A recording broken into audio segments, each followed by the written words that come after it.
Sejam muito bem-vindos, cinéfilos de sofá. Peguem sua pipoca de micro-ondas e vamos a mais uma sessão aleatória. Nesse podcast, a gente sorteia um filme e premia categorias inusitadas, como rinha de idosos, as vantagens e desvantagens do nanismo primordial e mariposas fofoqueiras. Eu sou o Dudu e André. Fala. André, você já usou algum anel na sua vida? Não, cara, eu tenho a política de anti-acessórios. Eu não uso nada de acessório nenhum. Nem aquele de compromisso, nem de casamento, nada. Nem de nada. Já avisei, política anti-acessórios, olha aí. Já avisei a minha cônjuge.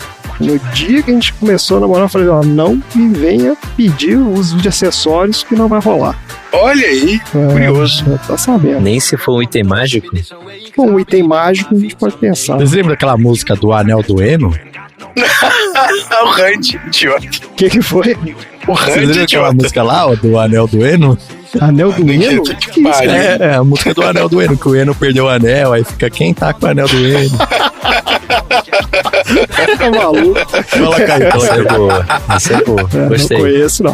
Excelente, quinta série. É antiga. Ô, Léo, Oi.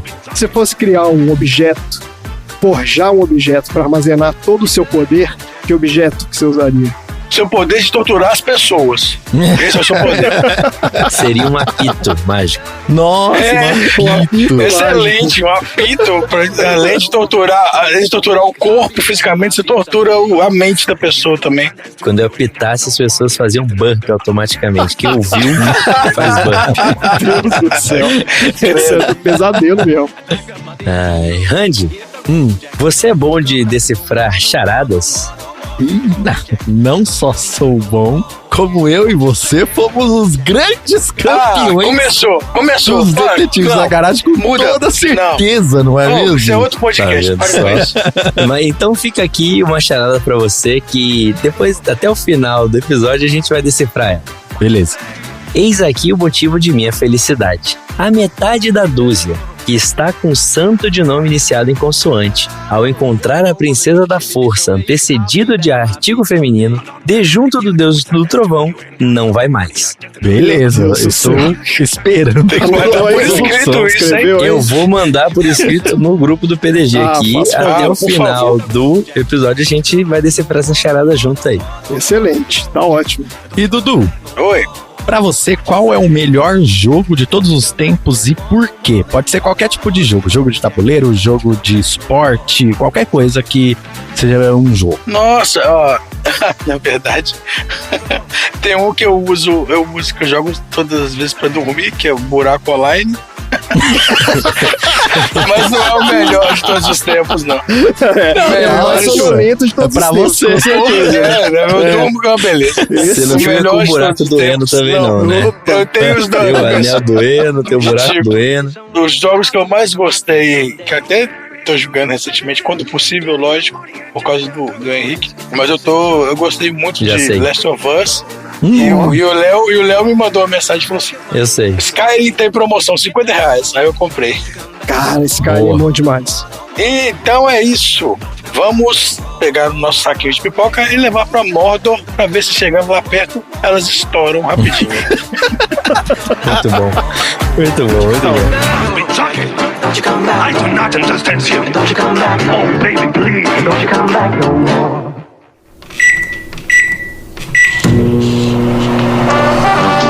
Durante 60 anos, o anel ficou quieto sob a guarda de Bilbo. Mas não mais, Frodo. O mal está se formando em Mordor. O anel acordou. Ele ouviu. Sessão aleatória.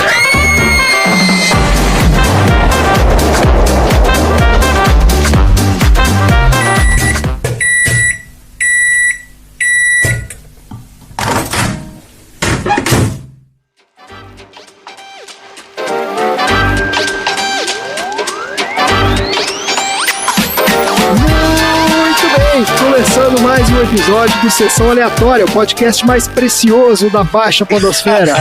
Esse é o podcast preferido dos magos que enchem a cara de erva e acabam se envolvendo com perigosíssimos objetos mágicos. Porque aqui no Sessão Aleatória nós já falamos sobre magia no mundo de Dungeons & Dragons, no episódio 35 do filme O Castelo Animado. Já falamos sobre as ervinhas, que têm efeitos positivos e negativos no nosso cérebro, no episódio 8 do filme Batman Begins. E já falamos sobre diversos objetos mágicos, como no episódio 82 do filme A Procura da Felicidade, onde a gente fala sobre a história do cubo mágico. Olha aí, um dos objetos de poder, né, criados aí pela humanidade. Verdade. Tá tudo aí nos episódios anteriores do Sessão Aleatória. E como você já sabe, o Sessão Aleatória é um podcast que tem duas partes. Na primeira a gente fala sobre produção, bastidores e curiosidades do filme da semana, sorteado de uma lista. E na segunda parte a gente fala sobre assuntos aleatórios inspirados pelo filme. E aí qualquer ideia pode ser tema do nosso episódio. Então se você não viu o filme ou viu e não gostou, você tá maluco, né? Você tá completamente louco. E você tem que ser internado urgentemente. Porque hoje nós vamos falar de O Senhor dos Anéis, a Sociedade do Anel. Senhor Fanfarra, festa, isso aí. A primeira parte da maior saga de fantasia da história da humanidade, que se tornou um dos maiores fenômenos do cinema de todos os tempos. Fogos, muitos fogos, alguns estourados pelo Gandalf. Fogos do Gandalf. Isso, exatamente, em forma de dragão e tudo aí. Pra falar desse filme, nós temos aqui uma bancada muito especial. Vocês sabem que agora a nossa bancada é rotativa, né? Porque agora o Xi, ele tem uma cadeira oficial aqui no Sessão Aleatória. Além da Marina e do Tom. Mas todos eles gentilmente cederam seus lugares para uma invasão de nerds enlouquecidos dos mundos de fantasia. A nata. A gente tá que nem o Bob Esponja, o Patrick, assim, já tá sentindo agora essa siriqueira. Temos aqui, além do Dudu, né, que é um entusiasta de RPGs e literatura fantástica, temos aqui duas autoridades no assunto também, ó. Começando pelo nosso querido Randy Maldonado, nosso editor e host do podcast de mesa. Podcast essencial aí para quem curte RPGs. Fala, meu querido Randy. Olá, eu sou muito feliz de estar aqui. Não tive que andar 17 anos seguidos para estar aqui, que nem o pessoal anda no Senhor dos Anéis. Então eu estou confortavelmente na minha cadeira bebendo um pouquinho de água para falar do Senhor dos Anéis. Maravilha. E temos aqui também o educador físico mais amado da baixa podosfera, também fanático aí por mundos de fantasia e host do Pro Sport Podcast, o nosso querido Léo Rodrigues, de volta.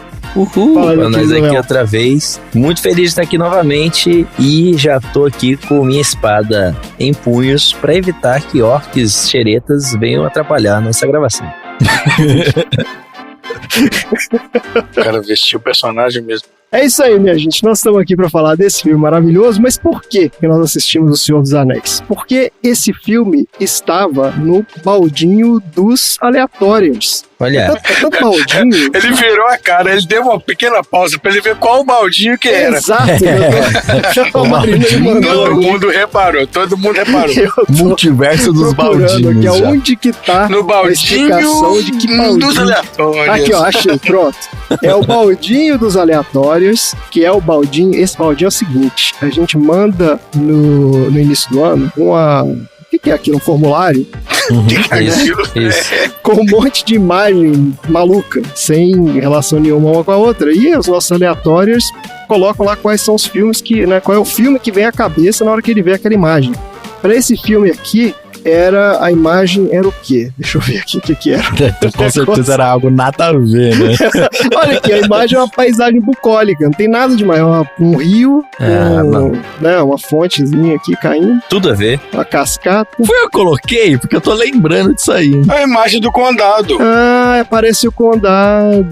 Valfenda, eu pensei em Valfenda. Valfenda, tá. Tem uma pegada meio Nova Zelândia mesmo. Ok, imagem. Exato. Eu acho que eu botei isso aí também. Você botou também? Não tô lembrado. Ó, segundo o nosso departamento de baldinhos aqui, quem colocou esse filme no baldinho... O que é isso, gente? Quem colocou foi o Tom. Como é que pode? Peraí, ninguém maravilhoso. O mais impressionante disso é que, assim, falaram que foi o Tom que colocou no baldinho, e eu falei com o departamento. Eu falei, peraí, mas o Tom não vai gravar. Aí o departamento de baldinho falou assim, não, mas ele disse que não se importa, não, que ele não gosta do filme. Então... O que é isso, cara? Tá maluco. Que sacrilégio. Ele Vai tá errado, começar, né? Tá errado. De qualquer forma, ele tá Ainda errado. bem que ele tá errado. aqui. Exatamente, Ser ainda bem que não tá julgado, ser aqui. julgado pelas escolhas, pela preferência. Mas pra vocês verem aqui como é que funciona a mente doentia da nossa aleatórios, eu peguei aqui uma listinha dos filmes que a gente não viu, que estavam supostamente relacionados a essa imagem aqui, ó. Vamos lá. Ó, a Lagoa Azul 2. Quem botou isso aqui é o Espírito de É um Porco. filho da puta. Exato. O Espírito de Porco botou isso aqui. Vai ser obliterado da nossa lista de aleatórios. É, aqui. quem que foi? Quem É, foi? exato. Eu vou pedir uma auditoria disso aqui. Auditoria. CPI. Vou botar o Midsommar. Midsommar é legal. Tem Midsommar nada é a ver com legal. essa imagem aqui Ah, também. foi isso que eu botei. Eu botei Midsommar. Ah, foi você que botou, não? Foi. Porque Midsommar tem aquela coisa, aquelas cores. É Né? o terror à luz do dia, é o terror no Ele momento. é muito coloroso, muito colorido, muito... Coloroso. E é terror, Coloroso. né? Nossa, eu falei coloroso, Ele é velho. colorido e doloroso ao mesmo tempo. Isso é um filme. Eu não sei porque eu falei isso, gente. Botaram aqui, ó, Jumanji 2. O cara que bota 2 nesse negócio é um Ele tá de espírito de sacanagem. porco. Para com isso, gente. Botaram aqui A Casa do Lago. Eu não sei que filme é esse. Botaram Eldorado. Teve um que botou assim, No Ritmo do Amor. Acho que esse é o nome. Aí, né, ficou... Vamos acreditar. Ainda bem que não caiu esse. Não cai. Tem vários outros aqui, mas não vai ficar falando desses filmes do Zé Mané, não. Vamos direto aqui falar do filme que saiu, que é o importante aqui do negócio.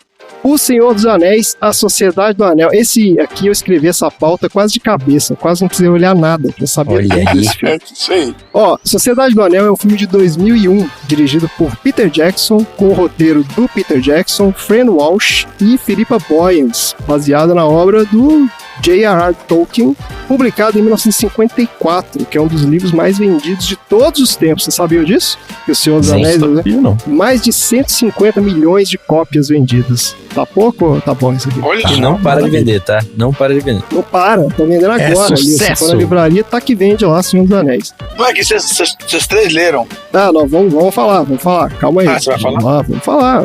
Tem tudo aqui tem o seu tempo. Ó, o filme estrela o Elijah Wood como Frodo, o Ian McKellen como Gandalf, Sean Astin como Sam, Viggo Mortensen como Aragorn e Liv Tyler como Arwen. Mas esse elenco é gigante, né? Tem vários outros nomes de peso aqui, ó. Tem Christopher Lee, tem Hugo Weaving, Orlando Bloom, Kate Blanchett, maiores atrizes aí de todos os tempos. Tem o menino do Goonies. O menino do Goonies? Quem que é esse? É o Sam. É o Sam. Ah, ele é o menino do Goonies? Por que ele é do É Goonies? o principal. do Ele Goonies, primeiro é o- apareceu no Goonies como criança ainda.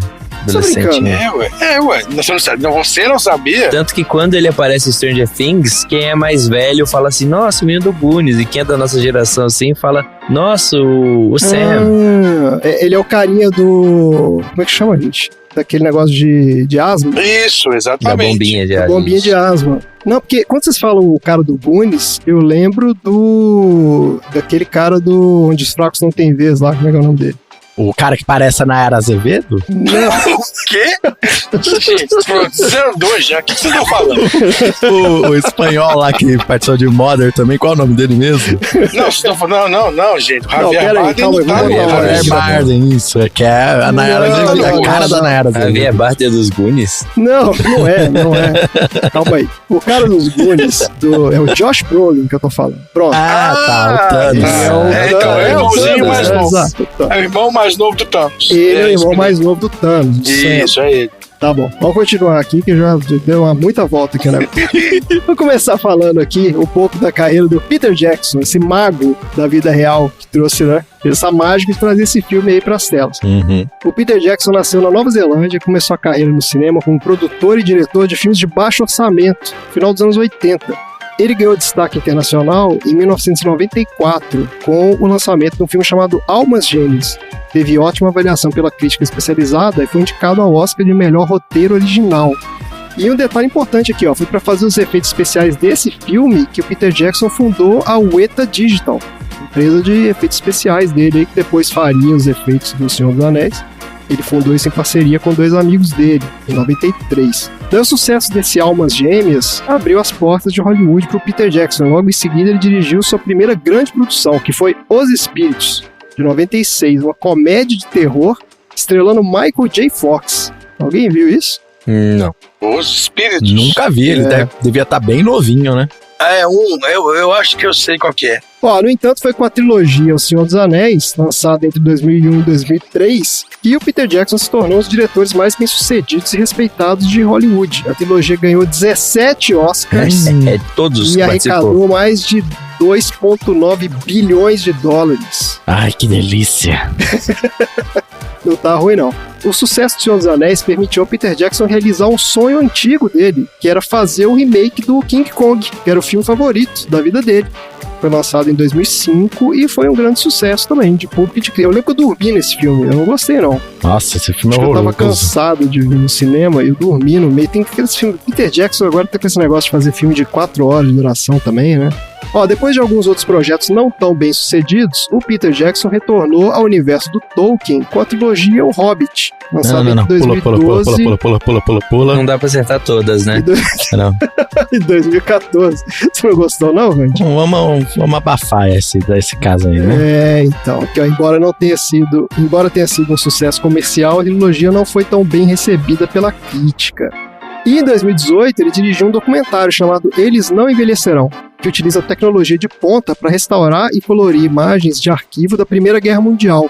E depois ele usou a mesma tecnologia para produzir o documentário The Beatles Get Back, de 2019, que mostra os bastidores da criação do álbum Let It Be, dos Beatles, considerado um dos mais importantes da história da É música. verdade, isso é bem legal, esse Esse é documentário bem aí. legal, né? É, Eu bem gostei da também. hora. Mas é meio polêmico esse negócio da tecnologia que ele usou, viu? Porque tem muita gente que acha que você tá, de certa forma, assim, modificando, né?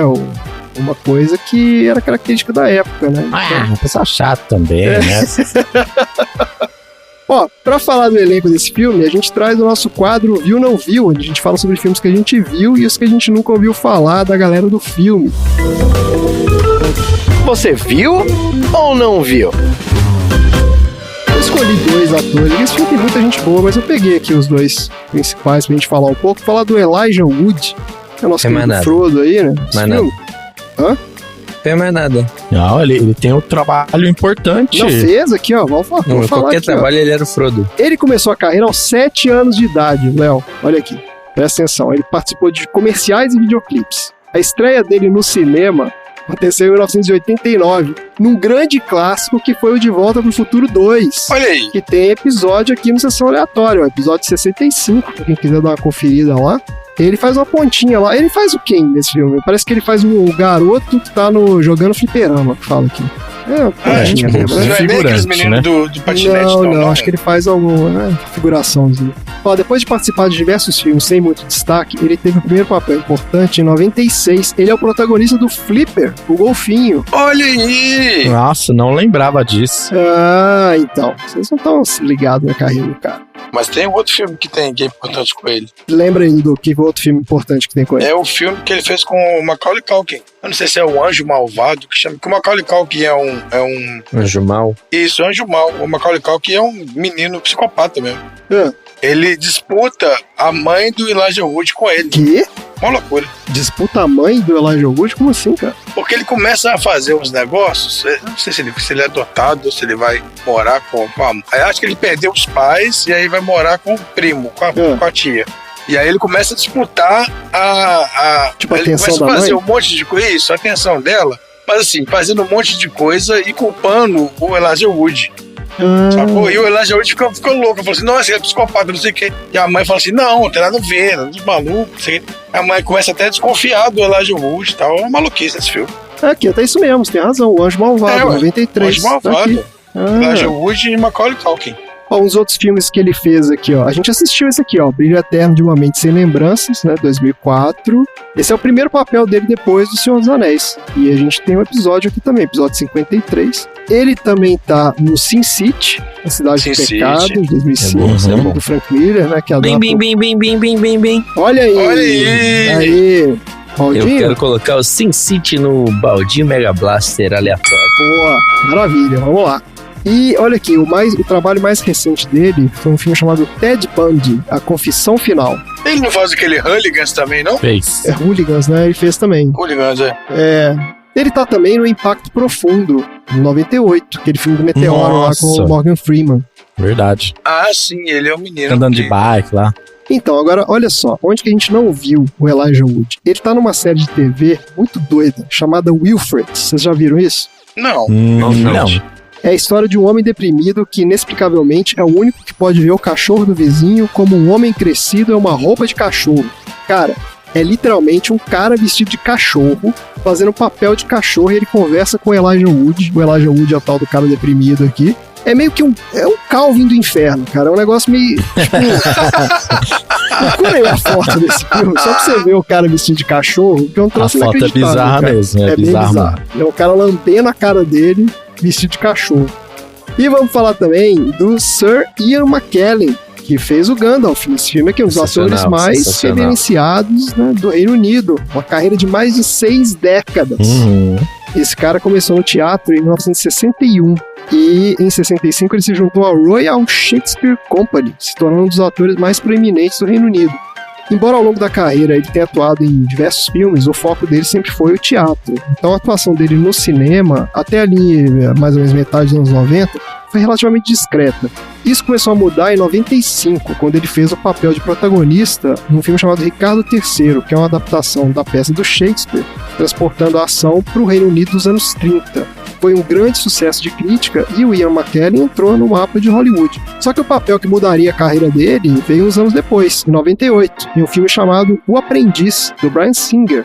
Vocês lembram desse? Esse aqui ele é um nazista lá que o menino descobre, um ex-combatente lá da guerra e tal, e o menino meio que chantageia ele pra contar a história dele, senão ele vai denunciar, né, que ele é nazista e tudo. É um filme interessante. Nossa, eu não lembrava desse filme, não. Nunca assisti, na verdade. É interessante. E foi dessa parceria com o Bryan Singer que veio o convite para ele assumir um dos papéis mais icônicos da carreira dele, que foi o do Magneto, na franquia do X-Men. E mais adiante feriu outro papel de franquia de blockbuster, que foi justamente o Gandalf, né, na trilogia dos Senhor dos Anéis, e depois ele voltou no Hobbit também, né, pra fazer Gandalf lá. E ele fez os últimos anos de Dumbledore também, né? Mas isso não importa. Ele fez Dumbledore também? Tá brincando? Não. Fez, depois que o porque o ator do ator Dumbledore morreu, Não, ele, gente. ele Não, fez... mas não é ele, Não é ele não, vocês estão malucos. Não é ele, não? Não, nada a ver. Peraí, pô, vocês estão ele falando não fez sério não, ou ele estão não fez zoando? não, ele não fez não, era outro. Não fez, não. Não é todo velho que é o Ian McKellen, cara. Peraí também. Todo mago agora vai ser ele. Importante também falar que o Ian McKellen é reconhecido como um dos mais importantes ativistas do mundo do entretenimento na luta pelos direitos LGBT. Ele é um dos caras que fala mais sobre isso e tal, tá envolvido em várias causas. Agora, você sabe onde a gente não viu esse cara? Tô curioso pra saber. Eu espero que a gente não tenha visto ele no Cats, de 2019, que é a adaptação para o cinema de um dos mais clássicos musicais da Broadway e que é considerado um dos piores filmes de todos os tempos. Olha aqui. Eu não vi Olha não, que viu? a mão coça pra tocar campainha. Vocês ficam citando esses filmes aí. Peraí, A calma. mão coça pra tocar campainha. É verdade, hein? Dá uma vontade, né? Gente, calma aí. O filme foi um fracasso completo de público e de crítica, e eu até vi aqui algumas das críticas, que as críticas desse filme são maravilhosas. Eu peguei uns trechinhos aqui, ó. Vou ler aqui umas críticas. Ó, o Daniel Howard, do Next Best Picture, ele fala aqui: no melhor dos casos é um erro ambicioso. No pior dos casos é combustível para pesadelos que assombrará gerações. Nossa. É. Que isso. Tem um outro cara aqui, ó, o Daniel Barnes, do Daredevil, ele fala aqui: uma cova de dinheiro de ideias terríveis executadas de forma terrível. Cats é um monumento à incompetência e à falta de imaginação. Tudo parece perturbadoramente errado, desde a primeira cena até a última. Meu Deus do céu, cara. A galera pega pesado demais. Eu acho que não Pior pegaram que a galera pesado não tá viu? pegando pesado.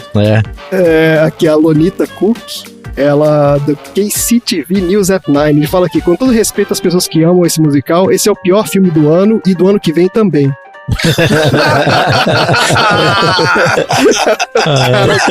Essa é excelente. Essa foi boa. É Essa isso, foi boa. gente. Tá bom, ó. Maravilha. Bora então falar aqui, ó. Sinopse do IMDB de O Senhor dos Anéis, A Sociedade do Anel. Um manso hobbit do condado e 8 companheiros. Começou bem já, excelente. Manso, velho. E 8 Manso. companheiros partem uma jornada para destruir o poderoso Um Anel e salvar a Terra-média das trevas. Caralho, Certo. É só cortar esse manso Tá aí, né? inacreditável. Acho que é pacato, né? Que Pacato, era pacato, não é a tradução mais. tradução. É. Seria isso. Eu vou inovar aqui hoje. Eu quero... Quem tá disposto aí a fazer um mini sinopse aí desse filme, melhor que essa do IMDb? Tem alguma coisa aqui que vocês acrescentariam? Tem os convidados aí, ó. Quem que quer Isso. fazer? Quem aí Vai que é tua. de cabeça? Vamos lá. Randy. Bem, a sinopse do Senhor dos Anéis é a seguinte. O Frodo, que é um pacato hobbit do Manso. condado, Adestrado. recebe de herança do seu tio um anel misterioso. Com o guia do grande mago Gandalf, eles descobrem que esse anel, na verdade, se trata do Um Anel, um poderoso item mágico que pode ser capaz de destruir, trazer as trevas a toda a Terra-média. Então, guiado pelo Gandalf, ele se junta aos seus 3 melhores amigos para levar o anel até Valfenda, a cidade mágica dos elfos, aonde, teoricamente, o anel poderia ficar em segurança. Só que chegando lá, eles descobrem que o anel deve ser levado até Mordor. Então, mesmo relutante, sem saber o caminho, Frodo, com toda a sua coragem, decide que vai levar o anel até Mordor e comove as pessoas do Conselho de Valfenda, que se juntam a ele, formando assim a Sociedade do Anel, composta de grandes guerreiros de todos os povos e os seus melhores amigos também, partindo assim para Mordor. E é isso, acho que é isso. Espetáculo, é isso. Achei que era Maravilhoso. spoiler só, mas foi E muito eu bom. choro toda vez que eu vejo essa cena dele se voluntariando pra levar o anel. E eu fico Essa emocionado. cena é porque incrível mesmo, foda né? demais. Essa cena é muito incrível. É muito incrível. Né? Que tá É todo incrível mundo ali, porque você aquela- sabe tudo o que significa. E você sabe que ele sabe, mas não sabe mais ou menos o que ele tá fazendo, né? É muito legal. E são todos os caras mega poderosos ali, né? De todas as raças, não sei o que, discutindo e brigando, vou levar, não vou levar, não sei o que, não pode, porque tem um exército, tem isso, tem aquilo, e ele levanta lá e, né, e fala, não, gente, eu vou levar. Dá essa porra aqui que eu vou levar. Esse cara é muito foda. E é que nem você falou, são todos muito poderosos ali, os grandes guerreiros de todos os povos, e ninguém bate no peito e fala, eu vou levar. É, Né? exatamente. Todo mundo fica com medo, tá todo mundo com medo. E ele fala, ele não tem o medo, né? É incrível. Ou ele não tem noção também, né? É um pouco dos dois, né? Porque até o Gandalf, nessa hora, ele dá uma olhada pro É, Frodo, tipo, não tipo faz assim, isso. putz, tipo assim, ele sabe que é a coisa certa a Ele sabe que fazer, ele precisa, mas ao mesmo mas ele não tempo, quer, exatamente, isso, porque ele sabe que dali, É porque né, o muito difícil. anel, ele corrompe a mente das pessoas, a alma das pessoas. Mas o Hobbit, por ser inocente, ele não é corrompido. Aí Isso. seria realmente Ele é uma mais pessoa, dificilmente corrompido, né? mais dificilmente. É o que E eles aí contavam seria- ali, né? Eles não sabiam direito, mas dava. Eles descobriram de que, isso, né? Eles acabaram de que ele que era ele mais tava- resistente ali. ele tava há um tempão já O com anel. Gandalf já sabia disso, né? Mais ou menos. Já. Por conta do Bilbo, por O conta Bilbo ficou da muito tempo, história. né? Isso, com o anel. o Bilbo ficou de certa... Quase se levou pelo anel, né? O Gandalf teve que dar uma forçada pra ele largar o anel. Mas o Bilbo larga o anel. Ele faz um feito tão heróico pra toda a história e o mundo do Senhor dos Anéis, toda a lore, de você largar. Eu acho que ele é a única pessoa na história do Senhor dos Anéis que consegue se livrar do anel, Se sabe? desve- Porque nem o Frodo no final. Nem ele o Frodo também, Ele não né? consegue, exatamente. Nem o Bilbo Mas consegue. vamos lá, que voltando aqui lá no início, o Dudu perguntou aí pra vocês, mas vamos voltar nessa história aqui. Eu queria saber de cada um de vocês qual foi o primeiro contato que vocês tiveram com esse mundo aí do Senhor dos Anéis. Se foi um livro, se foi filme, se foi qualquer RPG, seja o que for. Vamos lá, o Randy, como é que foi a sua história com o Senhor dos Anéis? Conta aí. Quando lançou a notícia que estavam produzindo o filme, na minha família o pessoal já é muito fã de Senhor dos Anéis desde sempre, assim, já tinham lido os livros e tal. Eu tenho um tio que é professor de português, que ele fez a faculdade dele e o orientador dele foi a pessoa que traduziu o Senhor dos Anéis pro Brasil, sabe? só. Caraca. Já tinha uma Só, ligação caramba. assim, show. Então, quando foi anunciado que iam produzir o filme, todo mundo, eu era criança na época, nossa, vai produzir o filme e tal. Eu vi aquele burburinho aqui, Randy, se quiser ler, tem aqui os livros pra você ler, sabe? Deram o Hobbit pra mim e tinha as versões do Senhor dos Anéis de português de Portugal ainda, que eram versões bem pequenininhas e fininhas que dividiam cada livro em uns 4 ou 8 livros, sabe? E aí o Gandalf nem se chamava Gandalf na tradução, era Gandalfo. Tinha umas coisas assim Ah, diferentes, era bem interessante. E aí foi aí que eu tive o primeiro contato. E aí veio o filme, eu era criança, né? E junto com o filme veio o Coda, que é um sistema de RPG, que eu também ganhei de presente da minha família por estar ali fissurado em RPG e em coisas do Senhor dos Anéis. E dali pra frente foi só cada vez ficando mais fã.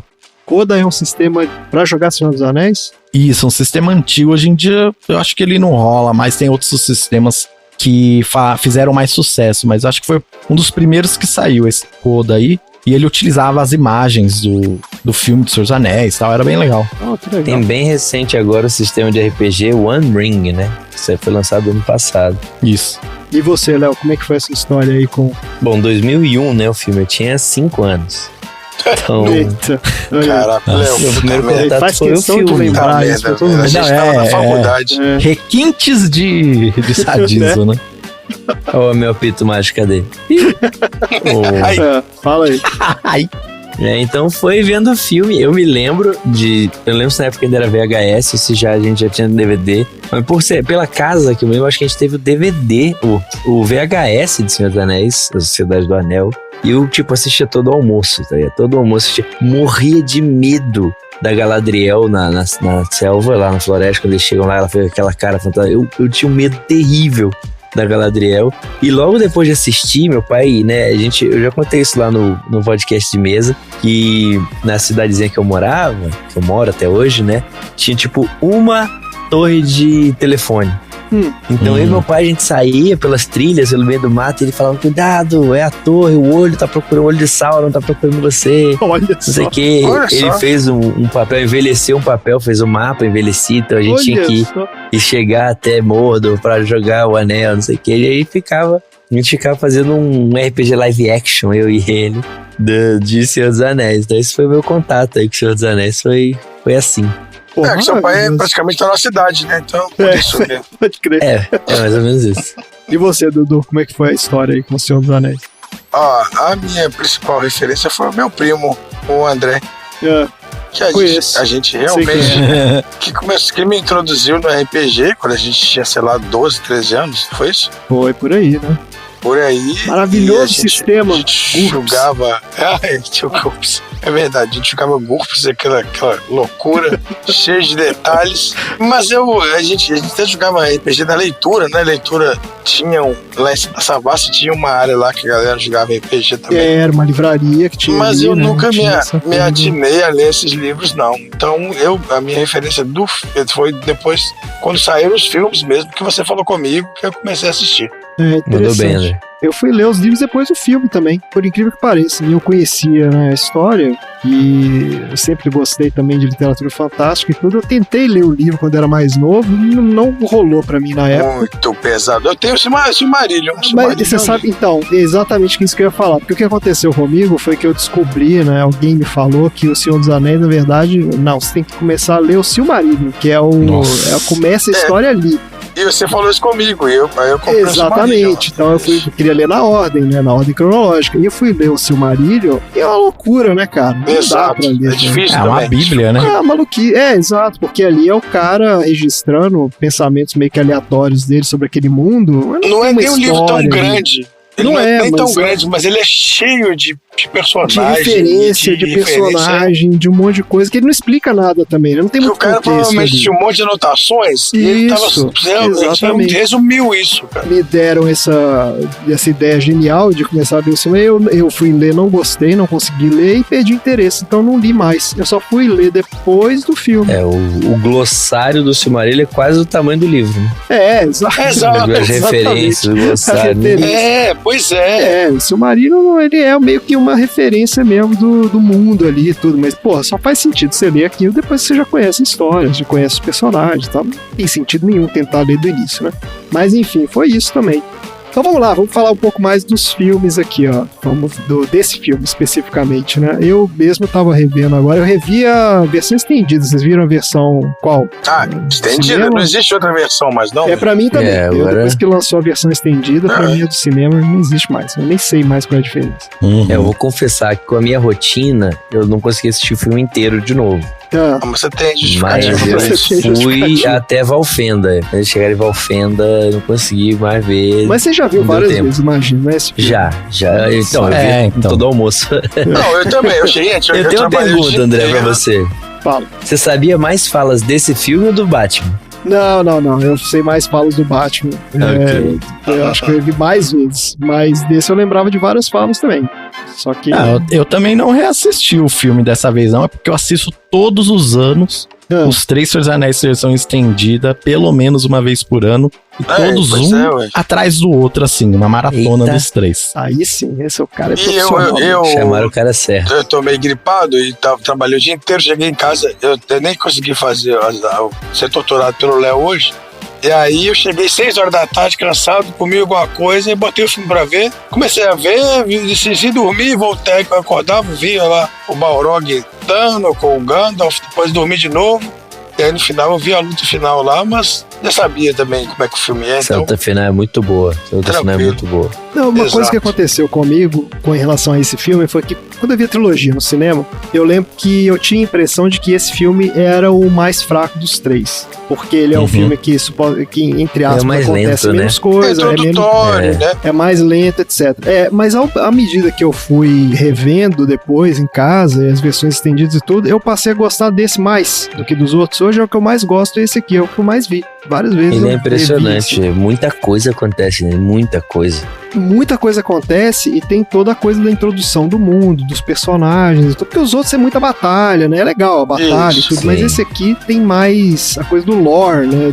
Eu acho que esse, nessa questão de roteiro, assim, ele é o mais redondinho de apresentar pra você certinho os personagens, a visão que nem você falou do mundo e fazer esses blocos tão perfeitos assim, de não, aqui você vai entender o que tá acontecendo, aqui vai começar a jornada, aí aqui vai ter Minas Moria pra ter o Gandalf lá vai morrer, aí o herói vai ficar triste, sei o quê. Sabe, o roteiro dele é muito certinho pro desenvolvimento da até história. Porque esse filme segue o Frodo linearmente o tempo todo, né? A partir do Sim. 2 ele começa a dividir 3 grupos diferentes, tem que acompanhar 3 E linhas. aí a história se isso, divide, né? exatamente. A narrativa Exatamente. se divide, e aí já fica mais difícil, né, de você fazer a coisa. Nesse aqui E tá ao todo mesmo mundo tempo junto mais o tempo dinâmico, todo. né? Porque tem ação aqui, ação de lá, ação de cá, e aí mais coisas acontecem, mais ação acontece, né?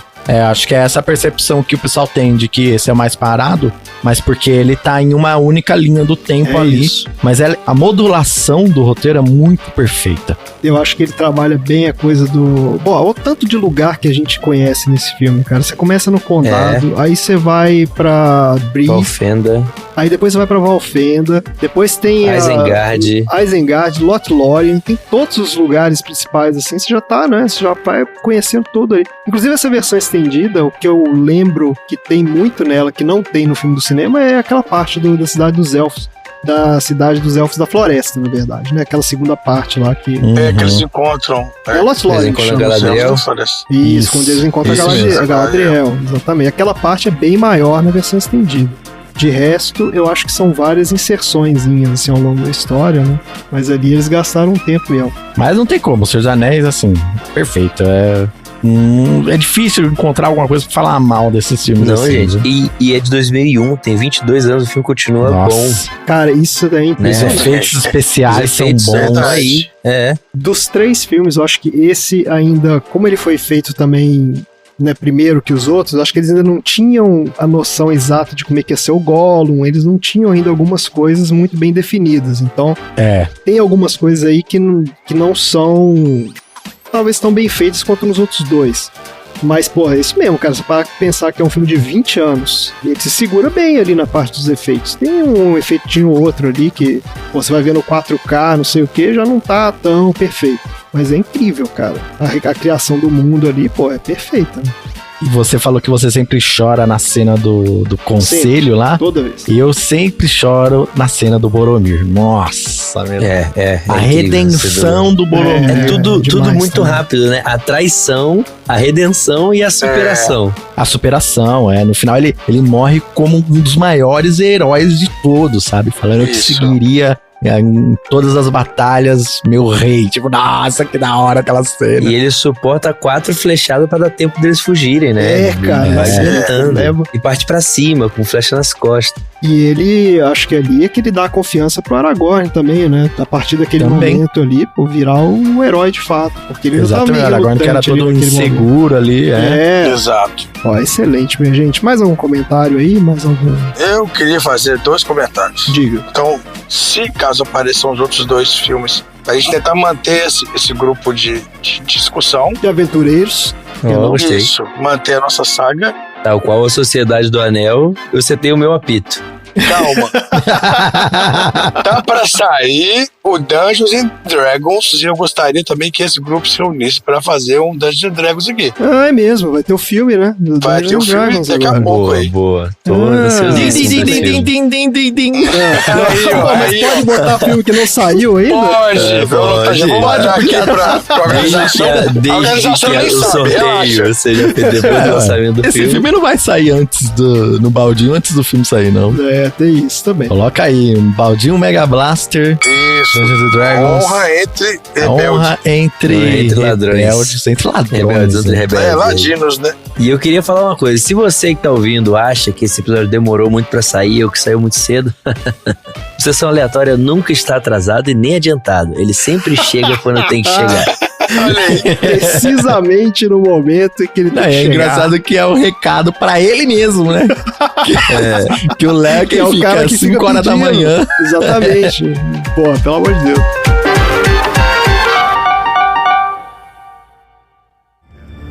É uma forma de élfico, mas não consigo ler.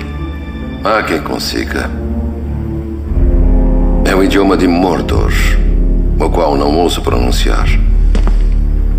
Mordor?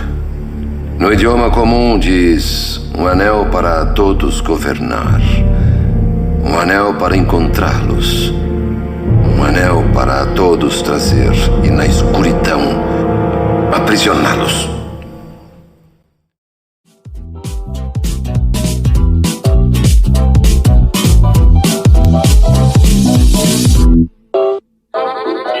Tá ótimo, minha gente. Maravilha, que conversa maravilhosa. Mas a gente vai falar mais aqui, ó. A gente vai falar de como aconteceu a adaptação de O Senhor dos Anéis pro cinema. Fiz aqui uma pesquisazinha pra saber de onde veio, né? Como é que esse filme aconteceu. E a ideia de adaptar O Senhor dos Anéis pro cinema não era nova. E diversas tentativas foram feitas ao longo dos anos. A primeira já em 1956. Logo após a publicação do último volume da saga, e com o próprio Tolkien envolvido na produção. Mas logo ficou claro, tanto para ele, né, Tolkien, como para os produtores, que recriar aquele universo cheio de magia, monstros, né, seres fantásticos, não sei o que, seria um desafio enorme. Inclusive, uma das histórias mais curiosas dessas tentativas fracassadas de fazer O Senhor dos Anéis foi de um musical estrelado pelos Beatles, em 1969, você sabia disso? Caralho, não sabia. Pois é, então, isso foi a sério mesmo. Eles chegaram a propor que eles foram atrás do Kubrick pra dirigir o negócio. Meu Deus. O Kubrick viu o cara furado e não quis se meter com isso. E segundo uma das fontes que eu li aqui, ó, o John Lennon estava interessado em ser o Gollum, o Paul McCartney seria o Frodo, o Ringo seria o Sam e o George seria o Gandalf. Nossa senhora. Não, seria Meu Deus. horroroso isso. E Maluquice que seria isso aqui, é cara. a mesma história do Nicolas Cage Super-Homem. Né? É, essa pegada aí, exatamente, é a mesma pegada. Mas isso foi na época que a banda também já tava separando, né? Os caras já estavam naquela meio de saco cheio de tudo, não deu em nada. E ao longo dos anos, os direitos de adaptação do livro foram passando na mão de vários produtores de Hollywood, mas nunca saiu nada de concreto. Tem até a declaração do próprio Kubrick, falando que ele adorava os livros, mas que ele considerava que eles eram infilmáveis, que não seria possível fazer uma adaptação para o cinema. A única versão do Senhor dos Anéis que foi de fato produzida antes desse filme aqui foi uma animação de 1978. Eu vi, horrível. Então, fala um pouco disso aí, porque eu vi que foi um sucesso comercial, mas teve péssimas avaliações da crítica e dos fãs do livro. Então, eu queria ver se alguém tinha visto. Eu cheguei a ver, os desenhos são toscos. Tosco o desenho? Eu vi o Hobbit. Não é horrível, não. É muito legal. Ih, Eu vi olha o aí. Hobbit. Não, porque tem o Hobbit, são duas coisas. Tem o desenho do Hobbit e tem o desenho do Senhor dos Anéis também. Tem os dois. Não, eu vi o do Hobbit. Não vi o dos Seus Anéis, não. O desenho dos Seus Anéis, eles usam uma técnica que é tipo filmar atores e depois colocar um desenho meio que em cima dos atores. Aí realmente isso chama rotoscopia, essa técnica. Isso, rotoscopia, isso mesmo. Olha só. E é bem interessante, fica bem legal. E o desenho é bem legal, mas só que só tem 2 filmes, Mas eu a acho. adaptação, como é que é? Tipo, é legal? Dá pra seguir a história direitinho? Dá pra seguir a história, até que é bem fiel sim, viu? Eu diria que é uma adaptação talvez um pouco mais infantil, apesar de ter lá os monstros e tal. Eu sinto que é mais pro público juvenil, assim. Mas eu gostava muito quando era adolescente desse desenho, eu achava bem divertido. Ah, interessante. Eu vi o Hobbit e achei horrível. Mas não tem a história completa, não. Tem o filme 1 e 2 só até o início ali do Retorno do Rei só. Ah, tá bom, não chegaram a completar então, né? Não. Ó, e como é que foi que o Peter Jackson entrou nessa história, então? Eu comentei lá no início que ele tinha conseguido uma certa projeção em Hollywood com esse filme de 95 lá, Os Espíritos. Daí nessa época ele começou a bolar uma história de fantasia junto com a Fran Walsh. Essa Fran Walsh é a esposa dele, que era para ser o próximo filme dele.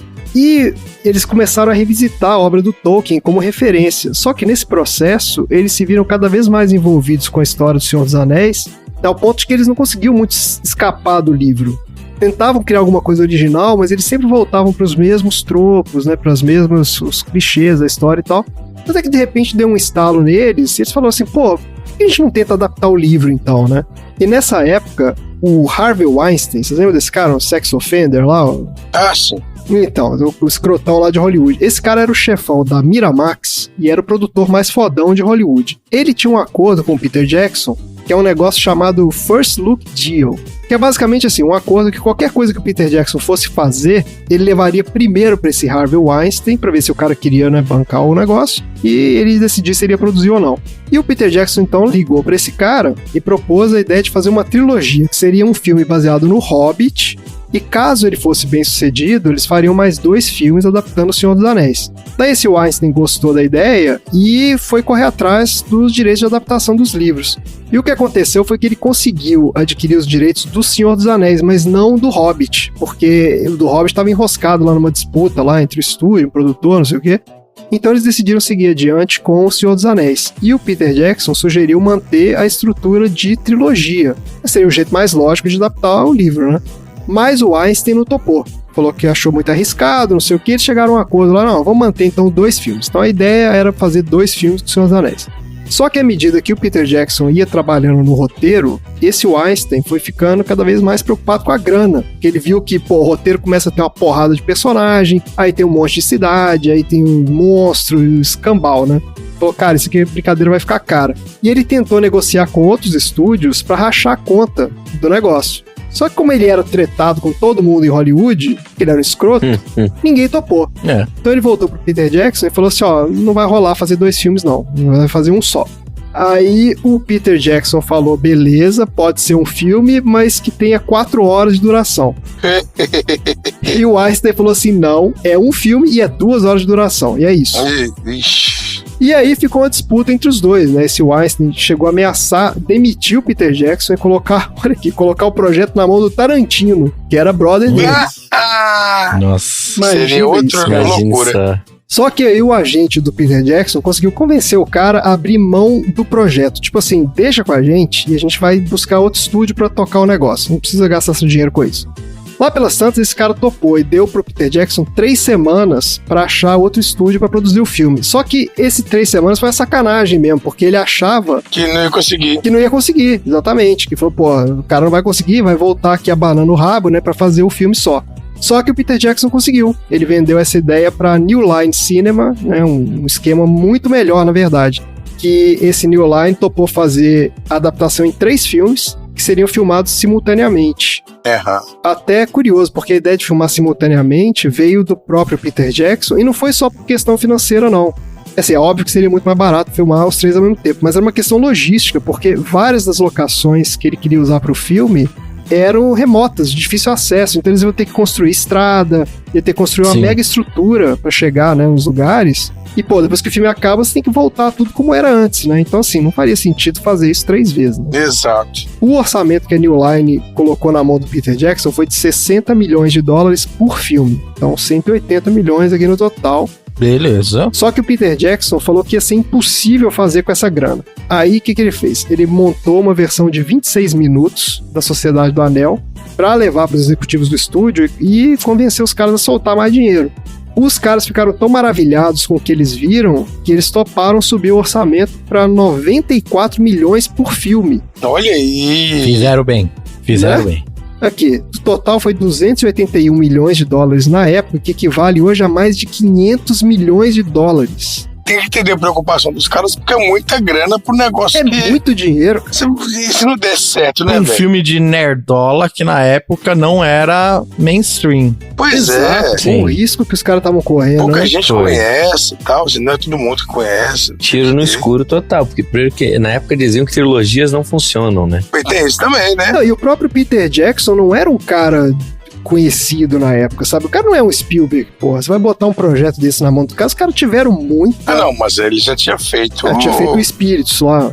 Que filme é esse? Ninguém nunca viu. E apesar dos Senhor dos Anéis, os livros serem um sucesso, eles tinham um estigma bem grande, assim, de é coisa de hippie, coisa de vagabundo. Tinha tal. isso também, né? Exatamente, né? Coisa de drogado, De quem sei fuma lá, erva de maconheiro. hobbit. Erva de hobbit. Ó, no final foram 274 dias de filmagem, entre outubro de 99 e dezembro de 2000, e vários anos ainda de pós-produção e filmagens adicionais, até completar a trilogia, né? Porque essa história foi rolando até 2003. A Sociedade do Anel foi lançado em dezembro de 2001 e foi um enorme sucesso de público. Rendeu mais de 898 milhões de dólares, minha gente. Aí o cara que... É isso aí. O cara que deu o sinal verde pra isso aqui deve estar rindo de orelha a orelha, né, cara? O cara não... Putz, esse cara se deu Se eu bem. não me engano, eles ganham direito de tudo, porque qualquer jogo de videogame é uma coisa que tem a logo da New Line Cinema lá no início. Ainda tem isso, né? Porque os caras compraram o direito, exatamente. Então eles são donos da adaptação aí. O filme ainda foi aclamado pela crítica, que destacou os incríveis efeitos especiais e o elenco extremamente competente, trazendo à vida um dos maiores clássicos da literatura mundial e uma fantasia épica como nunca vista no cinema. O filme foi indicado em inúmeros prêmios, incluindo 13 Oscars, incluindo melhor filme e melhor diretor, e dos quais ele ganhou 4. Ele ganhou melhor cinematografia, maquiagem, trilha sonora original, a gente tava falando antes de começar a gravação, né? Quem vai cantar a musiquinha aí do...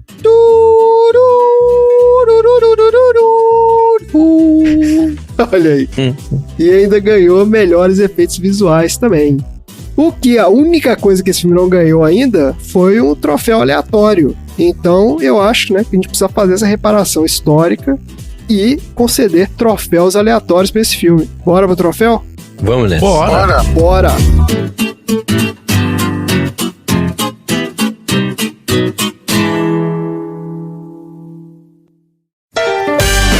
Troféu aleatório.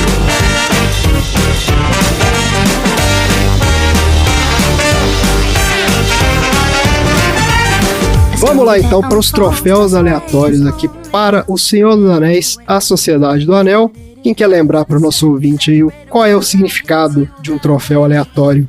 Cara, um troféu aleatório é você ter uma missão impossível, uma missão que você sabe que não dá pra fazer, só que no meio da galera tem lá um doido que fala, não, eu faço, é tranquilo.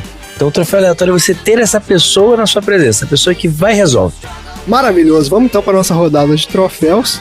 Randy, começando com você aí, meu querido. Qual é o seu troféu aleatório para O Senhor dos Anéis, A Sociedade do Anel? O meu troféu aleatório vai para exatamente a erva dos hobbits. Troféu Opa! Ervinha do Capeta para grande erva dos hobbits, que é referenciada e glorificada durante toda a trilogia. Inclusive, nesse filme aí tem uma cena que eu lembro muito bem, que o Gandalf vai pedir os conselhos do Saruman. E eu não sei se é só na versão estendida ou não, viu, gente? Mas aí ele fala alguma coisa assim pro Saruman. O Saruman fala pra ele: eu acho que você tá fumando muita erva de hobbit, hein? Exato. Você tá ficando Isso aí. maluco. Você tá fumando erva demais, meu amigo. Acho que o Saruman fica puto com ele, tipo assim, porra, tá com o anel debaixo do seu nariz, né, cara, lá na casinha do Hobbit. Por que você não viu isso antes? Tá fumando muito essa erva de Hobbit aí. É, isso aí. Então o troféu é Ervinho do Capeta para Os Senhor dos Anéis. Acho que é a grande safra do velho Tuque. Acho que é isso. Maravilha. E você, Dudu, qual é o seu troféu aleatório para O Senhor dos Anéis? O meu troféu Alfred Hitchcock de aparição do diretor vai pro Peter Jackson. Eu pensei nisso também. Ele aparece ali no pônei saltitante comendo uma cenoura enquanto os hobbits chegam na estalagem lá. Que isso, cara? Tem isso mesmo? E ele dá uma bela olhada pra câmera, né? Ele E a olha rota, assim. e a rota. Ele come cenoura, olha pra câmera e a rota. É o Peter Jackson. Olha só, um easter egg aí maravilhoso. Isso. Não sabia. E você, Léo, qual é o seu troféu aleatório? Eu preparei 2 troféus aleatórios. Boa, manda ver. Um pro Gandalf de se não sabe brincar, não desce pro play. Quando ele tá ali fumando um charutinho com o Bilbo dá uma tragada, faz um círculo muito bem feito. Tá feliz e contente, o Gandalf vai lá e assopra um barco que passa por dentro do círculo, destrói o É círculo. mancada mesmo. É mancada. E o outro é o troféu Faixa Preta em Esconde-Esconde, que vão pros hobbits que se escondem embaixo da terra ali, da árvore, que chega o Nazgûl e fica procurando, não consegue encontrar eles ali. Impressionante como eles são bons em esconde-esconde. Tiraram 20 natural em stealth ali, né? Não, aquele Nazgûl tirou falha crítica no teste de percepção, né, cara? Porque não é possível. Foram as duas coisas. Eles tiraram Exatamente. sucesso e o Nazgûl tirou 0. Pô, cara, o Nazgûl passa ali, olha pro lado, olha pro outro, não tem ninguém aqui não, vou embora. Isso que o anel, o Frodo quase colocando o anel no dedo ali. Caramba, cara, esses Nazgûl também eu vou te falar, né? No primeiro filme eles estão eles... muito enfraquecidos, né? Eles são muito fracos, cara. O Aragorn dá uma surra em 8 Nazgûl ali, cara. Eles tinham acabado sozinho. de acordar, galera. Você não tá entendendo. Estavam ali voltando. Aí. Mas no livro fica mais explícito isso, né? Que no livro o Sauron não tá assim tão ativa como tá no filme já, né? É uma coisa que ainda é um boato, ainda é uma coisa, então eles estão mais fracos mesmo.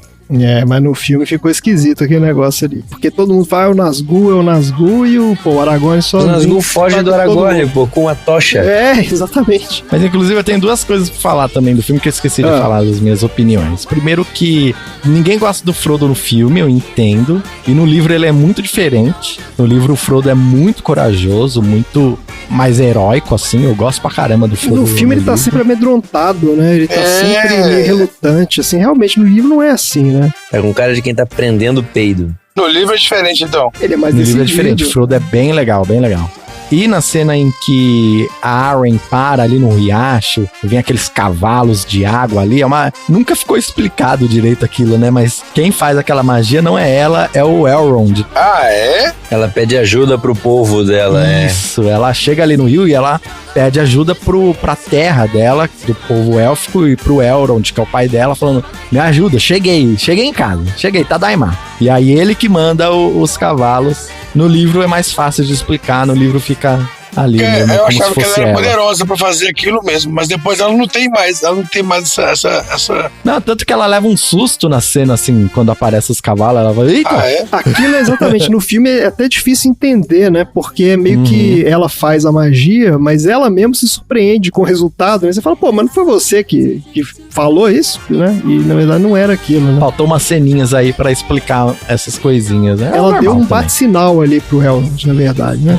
Isso, o Elrond bate-sinal, é que fez exatamente. o negócio. Eu vou dar um troféu aqui também, o troféu Acessibilidade 0 de Arquitetura Hostil, que é pros anões de Moria. Eles constroem aquela escadaria completamente maluca que não tem um corrimão. Mas caraca, bicho. Segurança nenhuma, né? Nenhuma, Trabalho. cara. Você vai se dar o trabalho de fazer aquela escada gigante de pedra. Então, uma porrada de ponte, passagem, em cima de um buraco sem fundo, né? O detalhe. Pô, coloca um corrimãozinho ali, né, cara? Pelo amor de Deus. A falta de sensibilidade ali dos anões. Isso porque a arquitetura é o forte deles. Né? Exato, pô. Tá ótimo, minha gente. É isso que nós temos de troféus. Quem vai entregar esses troféus aleatórios hoje? Hobbits. Eu sei não. Hipogrifos convocados por uma borboleta. Hipogrifo? É aquela águia. Hipogrifo, não, é uma águia. Águias gigantes convocadas por uma borboleta. Ah, aí sim. Na verdade, não é borboleta, é uma mariposa. Mas é isso aí. Detalhes. Aí temos aspectos entomológicos. Veterinário Dudu, ataca novamente. Isso. O assunto do Dudu hoje vai ser mariposa. Bora então para os assuntos aleatórios da semana. Uma amizade com um ser humano é facilmente colocada de lado.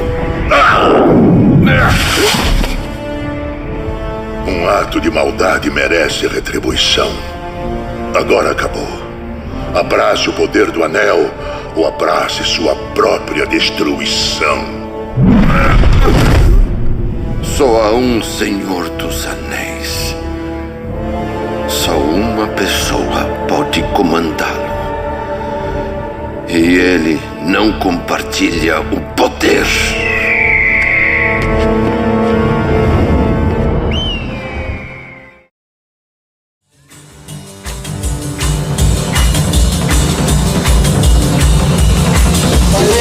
Então, minha gente, assuntos aleatórios. Vamos começar então com o Randy. Qual é o assunto aleatório da semana, Randy? Bem, eu tinha perguntado pro Dudu qual é o melhor jogo e por quê, e eu tenho uma resposta definitiva dessa pergunta. Olha aí. O melhor jogo de todos os tempos é o jogo de cartinhas de papelão chamado Magic the Gathering. Olha aí! Pronto. Vai ser uma coleção de Senhor dos Anéis agora. O Léo me mandou esses negócios. Exatamente, é por isso. Ah, Agora, em junho de 2023, vai sair uma coleção do Senhor dos Anéis, e é por isso que eu trago esse assunto aleatório aqui. E Magic é o melhor jogo de todos os tempos, porque todas as vezes que você ganha, é porque você é muito bom. E todas as vezes que você perde, é porque você deu azar, entendeu? Então, é o melhor jogo de todos os tempos. a desculpa já vem pronta. Ai, meu Deus. Exatamente. Então, hoje a gente vai falar desse jogo de cartinhas aí. Vocês conhecem esse jogo? Conheço. Eu sei que é um jogo bem antigo, mas eu não gosto, não. Eu já tentei jogar, mas eu peguei já uma versão bem mais recente, já aquelas eletrônicas, sabe, de iPad. Eu não lembro, porque são várias séries diferentes, né? Eu peguei uma que era... Putz, cara, eu não vou lembrar o nome agora. Como é que é a mitologia do Magic the Gathering? É um mundo específico onde tem heróis e tudo? Porque eu lembro que era um... Eu vou procurar aqui o nome da série que eu joguei. É um caça-níquel. Você tem que ficar comprando cartinha, Mas tem uma mitologia. colecionando. Aí vale mais, outra vale menos, super trunfo.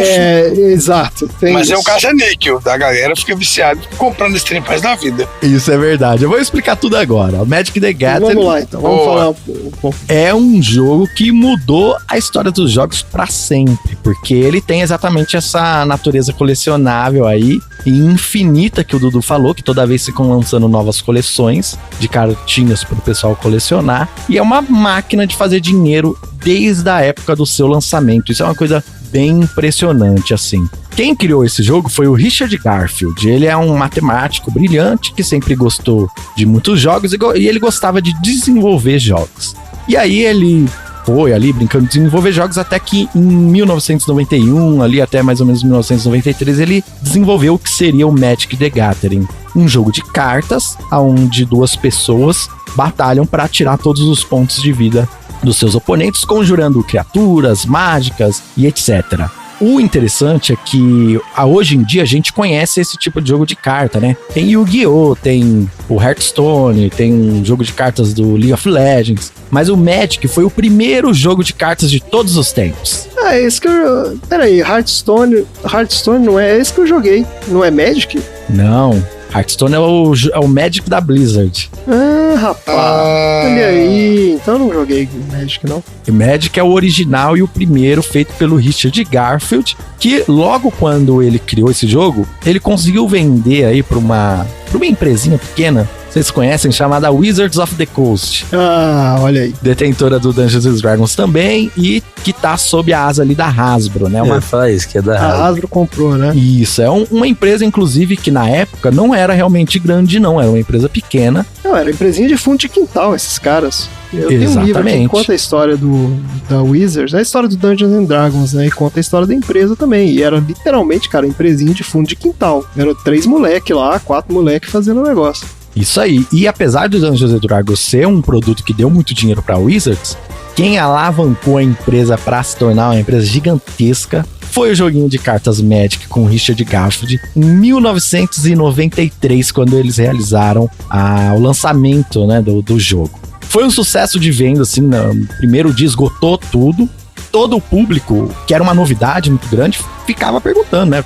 Quero mais cartas, me dá mais cartas. E a Wizards prontamente, junto com o Richard Garfield, já contratou ele para fazer parte da empresa e começou ali todos os anos lançarem mais coleções de Magic pro pessoal jogar. Isso é muito interessante, porque na década de 90 também, por conta do Magic, vários outros jogos de cartas nasceram, porque foi uma febre jogos de carta, não existiam antes esse tipo de logística, e a partir do Magic começaram a pipocar um monte de variações, como é de esperado de um produto tão interessante, Mas né? tinha Super Trunfo, porra. Não é o mesmo esquema? Do tipo, não conta como card game?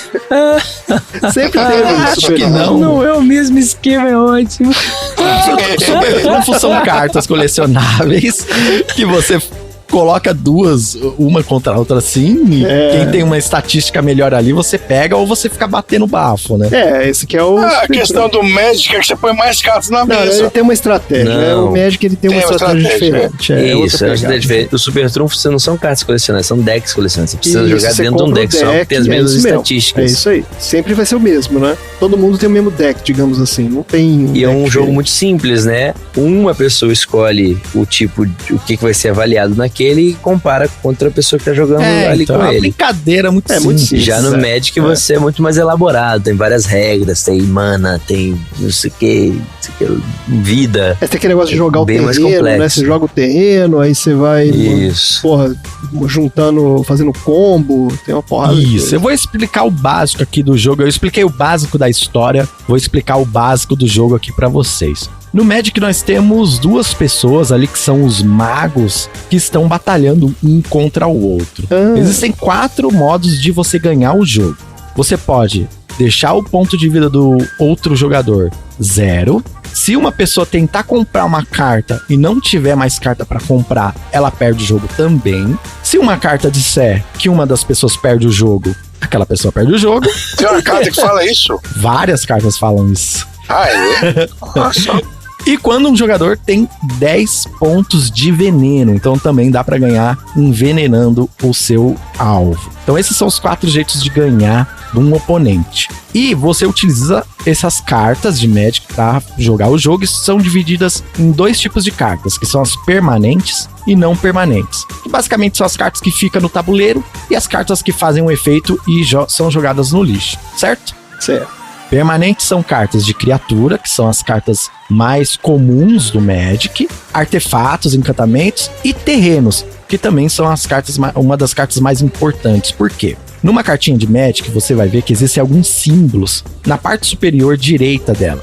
Símbolos esses que são uma arvorezinha, uma caveirinha, uma bolinha de fogo. E esses símbolos são os símbolos de mana da carta. Para você conjurar essas cartinhas de Magic, você tem que ter os terrenos. Cada terreno gera um tipo de mana e aí você utiliza eles para conjurar as cartinhas. Esse é o básico do jogo. Tem quantos tipos de mana? São 5 ou 6, né? Então, São 5, eu vou falar sobre elas aqui. Só pra lembrar aqui, Randy, ó, eu lembrei qual que eu joguei, foi esse chamado Planeswalker. Era isso aqui, ó. Que tinha Aí uma... sim, aí é Magic. É Magic, É exatamente. Magic, Que é tinha lá Magic. as cartas, tinha os brancos, o azul, que era do negócio da água, tinha o outro que Eu vou era falar Fala do sobre azul isso. não, que o Randy vai ficar empolgado aí. tinha do fogo, não é isso? Tinha o da Isso terra. mesmo. Ah, então. Como eu disse, existem uns terrenos que são feitos para conjurar as cartas. São 5 tipos de terrenos: branco, azul, preto, vermelho e verde. Certo. Eu vou falar um pouquinho de cada tipo de terreno, porque eles contam muito da história do Magic neles. Porque cada tipo de terreno, cada tipo de cor do Magic, vem junto também com uma filosofia. Então, por exemplo, a mana branca retira o poder das planícies. E essa cor representa coisas como ordem, justiça, proteção, cura, luz, a lei. Então, todas as cartas brancas vão ter efeitos, imagens, características, histórias também, porque as cartas contam histórias que são dos livros de Magic, né? Existe uma série de contos que contam a história do Magic. E aí eles pegam esses contos e transformam os personagens desses contos em cartinhas também, né? Tudo que for carta branca vai representar mais ou menos essas filosofias aqui que eu citei. Mas não é um exército, então, é outra coisa. É uma... Não é que eu sou o cara do exército branco e eu só vou ter carta branca, não é isso. Você pode misturar também. Isso, exatamente. Aí então assim, nós temos o branco que tem essas filosofias, nós temos a mana azul que tira os seus poderes das ilhas e tá ligado ali ao conhecimento, à ilusão, à astúcia, à enganação. As cartas pretas tiram o poder dos pântanos e estão ligadas à cobiça, morte, ambição, poder. Vermelho tira o seu poder das montanhas e tá ligado à destruição, impulsividade, paixão, liberdade, caos. E o verde, que tira o poder das florestas, tá ligado à natureza, vida, crescimento e força bruta. O legal do Magic é que quando você começa a jogar, você começa a combinar essas cores para criar baralhos diferentes, com estratégias diferentes e mais fortes, e que acompanham também essas filosofias diferentes. Então, por exemplo, branco, que é uma cor que tem ali como ordem, justiça, proteção, etc., juntando com o azul, que é conhecimento, ilusão, astúcia, enganação, você pode ter uma interpretação dessas duas cores como uma sociedade extremamente burocrática que utiliza da lei para subverter a ordem. Doideira isso. Existe, inclusive, em D&D, um suplemento que é para jogar no universo de Magic, e você tem essas cores, as misturas das cores que formam as sociedades, não é isso? O quê? E aí você tem os mesmos, as criaturas e os artefatos e tudo do Magic para jogar o Isso mesmo, D&D? tem na verdade mais de um suplemento para D&D, mas o mais conhecido é o Ravnica, a Cidade das Guildas, que é um plano de existência onde todo o plano de existência é uma gigantesca metrópole sem fim. Então todo o planeta é uma metrópole, não existe espaço sem cidade. O legal do Magic é isso, porque o que acontece, você perguntou antes se eles têm uma história, se tem personagens principais e tal. Existem personagens icônicos, mas o Magic funciona como um multiverso de universos. Então, você tem um monte de universos que estão separados entre si. Cada um deles tem uma historinha, cada um deles tem um ecossistema diferente. Então, por exemplo, esse Ravnica aí é um planeta, todo planeta é uma grande cidade. Então, os temas abordados nesse plano são temas relacionados à cidade, burocracia, política, esse tipo de coisa. Existe só um jeito de você interligar todos esses planos diferentes, que são os Planeswalkers. Basicamente, o Planeswalker seria uma pessoa que nasce com uma habilidade mágica de viajar entre os universos. E aí você, durante os contos ali de Magic, muitas vezes está acompanhando a história desses vários Planeswalkers que estão viajando entre vários universos do Magic e contando, né, as suas histórias ali, ao mesmo tempo que apresentam os multiversos do Magic pra você. E que geralmente são personagens muito poderosos também. Sim, geralmente. Mas você, quando tá jogando Magic, você é um Planeswalker ou não? Você tá... Teoricamente sim, é como se você... teoricamente você é um Planeswalker que tá ali conjurando mágicas pra derrotar o outro Planeswalker, que é a sua pessoa oponente ali. Tá bom. Pra simplificar, é como se fosse um mago de guerra comandando os exércitos, comandando as hordas, né? Escolhendo as magias na hora certa, escolhendo quem vai botar no campo de batalha pra enfrentar aquela outra galera. Aí falando agora de novo um pouquinho sobre outra parte do Magic sem ser história, jogo, o Magic é muito interessante porque ele possui um cenário competitivo muito grande, com prêmios muito grandes. Inclusive, o maior jogador de Magic de todos os tempos, com certeza, é o nosso querido brasileiro Paulo Vitor Damo da Rosa. Ah, é? É, o PV, lógico, assim, no Magic não tem essa de a pessoa ser o melhor, mas pra gente que é brasileiro, ele com certeza é o melhor de todos. Até mundialmente ele é conhecido como um dos melhores de todos os tempos, sim. Ele é uma pessoa que sempre performa bem nos torneios, sempre tá ganhando premiação, já ganhou o melhor do mundo, já ganhou uns milhões aí jogando Magic. Milhões? Milhões? Milhões. Não é possível. Caraca, Não é possível. bicho. Aí sim. É, milhões. E é interessante porque tudo isso faz com que o Magic tenha um apelo muito grande, né? De você querer jogar. Pô, talvez eu consiga competir, ganhar um dinheirinho ali numa competição de Magic e tal. Só que qual que é o problema? Magic sempre foi uma coisa muito cara aqui pro Brasil. Ah, tá bom. Ah, Montar a cartinha, montar o seu baralho, tem que soltar uma grana. Como existe esse cenário competitivo muito grande que premia milhões, as cartas começaram a valer muito dinheiro. Mas a carta, então, aí tira essa dúvida, então. A gente tá pensando aqui no cérebro de super trunfo. Então, eu posso ir lá, por exemplo, e comprar um pacotinho de cartas de Magic. quanto custa o deck? Quantas cartas vem? Mas assim, então, mas a gente não é o mesmo. Cada pessoa que comprar um pacotinho vai receber cartas diferentes. Sempre isso. vai ser sortido. É sortido igual figurinhas. Existem os decks fechados, né? Pré-definidos. Você pode comprar um deck pronto, ou você compra os boosters, né? Que geralmente são 7 cartas aleatórias, não é isso? Não, na verdade, os boosters são 15 cartas. Ah, tá. E num booster sempre vai vir uma carta ou rara ou mítica, 3 cartas incomuns e o restante das cartas vão ser comuns. Que são um nível de raridade ali para você determinar, validar o valor e o poder das cartas de Magic. Elas têm um símbolo, né? Dizendo qual é a raridade delas. Isso, quando uma carta tem um símbolo laranja brilhante, ela é mítica. Quando o símbolo é dourado, ela é rara. Quando o símbolo é prateado, ela é incomum. E quando o símbolo é preto, ela é comum. Qual que é o que vale mais? A carta que vale mais do Magic é a Black Lotus, que é uma das primeiras cartas das primeiras edições. É uma carta que é banida em todos os torneios, você não consegue jogar com ela. É uma carta Você apenas... não pode jogar, não pode usar essa carta. Não pode usar, porque Torneios ela é banida. oficiais, claro. Jogando É a com carta que você amiguinho. joga e ganha o jogo. Você jogou esse aqui, você ganhou o jogo. Exatamente, você joga e ganha o jogo. Aí não. É o Exódia. Deixa eu ver a última vez que ela foi vendida, acho que ela tô tá vendo nos- aqui, ó. Magic the Gathering. Black Lotus é vendida por 2.800.000 reais. no leilão. Que isso? Aí, ó. Mas o cara Aí não sim. pode usar ela pra ganhar o Mas jogo, o cara ué. quer ter. Ele é colecionador, É, é. colecionador. O cara que pagou $511 mil aqui na carta. Ó. Versão autografada, lançada pela 93. Exatamente. Mas aí, o Magic sempre foi muito caro no Brasil e isso dificultava o acesso da maioria das pessoas, né? Mas nós tivemos uma pequena mudança em 2017, quando é lançado o Magic the Gathering Arena, um jogo oficial do Magic para computador, que hoje em dia também você consegue jogar em Mac e também nos celulares. É, foi esse que eu joguei. Era online, no iPad.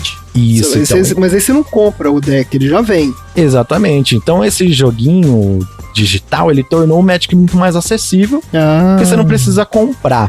Claro, se você quiser entrar num joguinho e ficar comprando roupinha para suas cartinhas, avatar, se você quiser comprar toda a coleção de Magic. Roupinha pra cartinha? Como assim? É a indústria das microtransações dos jogos. Cara, os caras são muito criativos pra ganhar dinheiro, cara. Você altera a imagem da É, carta. sei lá, vai mudar de Isso. cor. Vai Você fazer... customiza a sua carta. Mas você consegue ali no jogo, se você utilizar do seu tempo, né? Se você investir tempo, e colecionando todas as cartas do Magic e até mesmo jogar competitivamente. Eu, no último final de semana, joguei um torneio valendo R$10 mil. Eita, isso que eu ia perguntar se vocês já Oi, e aí, você jogaram ganhou? competitivo. E aí? Eu perdi na primeira rodada. Primeira É o rodada. poker dos nerds, né? O Magic. Poker dos nerds. Agora eu tenho uma história de um amigo, eu tenho um colega de trabalho, ele é chileno, e ele me contou essa história. Que ele era jogador de Magic e ele chegou a entrar nesse circuito profissional aí. E ele conta que ele ganhou um torneio lá, sei lá, local ali no Chile e tal, e ele foi tipo um campeonato no Japão, sei lá, campeonato mundial, alguma coisa assim. Eita! Ele foi lá e ele ganhou esse campeonato, você acredita? Caraca. E aí eu falei, pô, e aí, né? Como é que foi? O que você ganhou? Eu pensei, pô, o cara ganhou milhões. Ele ganhou o prêmio do campeonato, era uma carta dessas aí, dessas cartas super raras. Olha. Ele falou que na época valia, sei lá, quantos $1.000, não sei o que, e ele disse que ele tem até hoje essa carta, viu? Que deve valer Olha, Se uma der nota. ruim, ele vende e tá tudo certo. É, Tem gente que compra, né? lembro que na época eu fiquei meio decepcionado. Falei, pô, o cara ganhou a carta, pô, sacanagem, né? Mas não, aí. mas esse negócio vale. Vale. Mas Assim, vale vale. bastante dinheiro. Aquele Bobear negócio vale vale, mais, pra quem dá valor pra isso, né? Porque É, no mercado de colecionador, né? O cara tem que ser, vai ter que entrar em contato. Existe um galera do mercado nicho. pra isso, né? Existe. E pra finalizar o meu assunto aqui, né? Você que tá ouvindo aqui, ficou interessado, falou, pô, eu gostei dessa ideia do Magic, queria jogar Magic. E às vezes até já jogou aí o Magic Arena, mas fala, mas você não consegue ter todas as cartas, que tem que ficar jogando muito. Eu tenho a solução! Eita! Tem mesmo. olha aí, tem olha mesmo. aí. Qual é a Já vem com solução? a solução. A solução é jogar Draft, que é um tipo de jogo de Magic, onde você, ao invés de construir um deck com as cartas do jogo, você basicamente vai pegar 3 pacotinhos, abrir ali esses 3 pacotinhos e você tem que montar um deck com o que você abrir. Na hora, é isso. Você vai todo Na mundo hora. junto ali, cada um compra 3. Isso, Vamos na abrir hora. junto aqui. Na verdade, cada um pega 3 pacotinhos, aí abre os 3 pacotinhos, pega uma carta e passa pro lado. É igual o draft da NBA, draft da NFL. É um draft real. Entendi, vai escolhendo. É pra não dar vantagem pra ninguém, né? O cara não ficou ali montando o deck dele anos. Exatamente, então você tem que ter essa habilidade. Esse tipo de jogo é um pouquinho difícil, mas ele é muito recompensador, porque você consegue, jogando esses torneiozinhos dentro do Arena, completar toda a sua coleção. Como é um tipo de jogo um pouquinho difícil, eu e o meu amigo Migo Cheiras criamos o podcast 23 Mágicas, que fala exatamente sobre como você ganhar os jogos dos formatos limitados, que são esses tipos de jogos em que você não pode usar todas as cartas. Pergunta, você vai jogando, você consegue conquistar a carta da outra pessoa? No Yu-Gi-Oh! Era assim, se vocês apostarem, vocês podem fazer isso sim. Tem gente que faz isso sim. Se você sair na porrada e roubar o deck do outro cara, sair correndo. Mas esse caso do draft, ele é no programa, né? No Arena. Não é físico. E quando você vai vencendo as partidas de draft, você vai ganhando como recompensa as cartas que fazem parte da coleção nova. E assim você consegue completar a coleção, conquistando todas as cartas inéditas, digamos assim, vencendo rodada a rodada o draft. E o Randy é um especialista nisso. Eu countero, um safado. E é isso. Não, rolou. Aqui em Valadares tinha uma loja que a galera reunia pra jogar esses Magic aí. E teve um dia que rolou um quebra-pau lá mesmo. O cara virou a mesa. Sempre a galera leva a sério. Sempre tem. Leva a sério. Meu Deus do céu. Sempre tem, é foda, hein?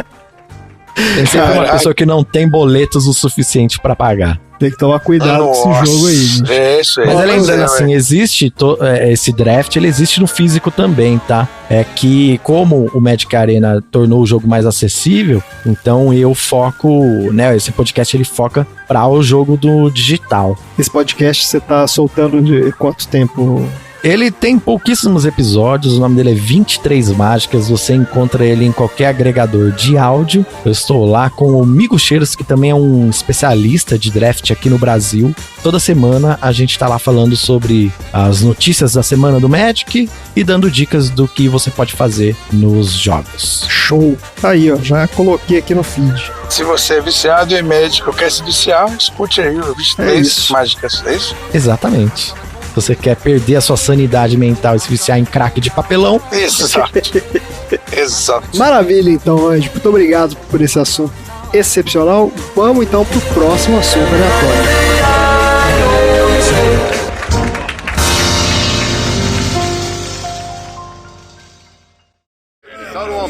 Eu levarei. Todos serão destruídos em uma loucura. Serão queimadas. Não, eu levarei. O elfo não é uma criatura confiável. Eu levarei o anel até Mordor.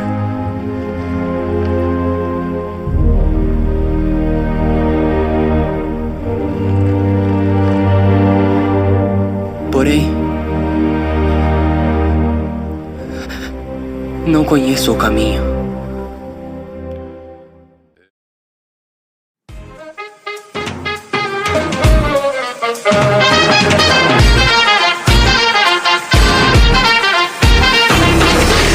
Então, Dudu, qual é o assunto aleatório da semana?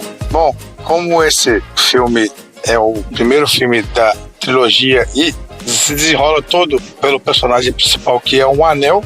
O personagem principal é um anel? É, lógico, é a história de um anel que tem que ser destruído. Faz sentido. Tanto que o anel, ele tem ali, ele é um ser vivo ali naquela história, ele faz parte daquilo. Então eu vou falar da história dos anéis rapidinho aqui pra vocês e depois a gente vai tentar descobrir aí, tentar valorizar os anéis mais caros do mundo. Olha, aí sim.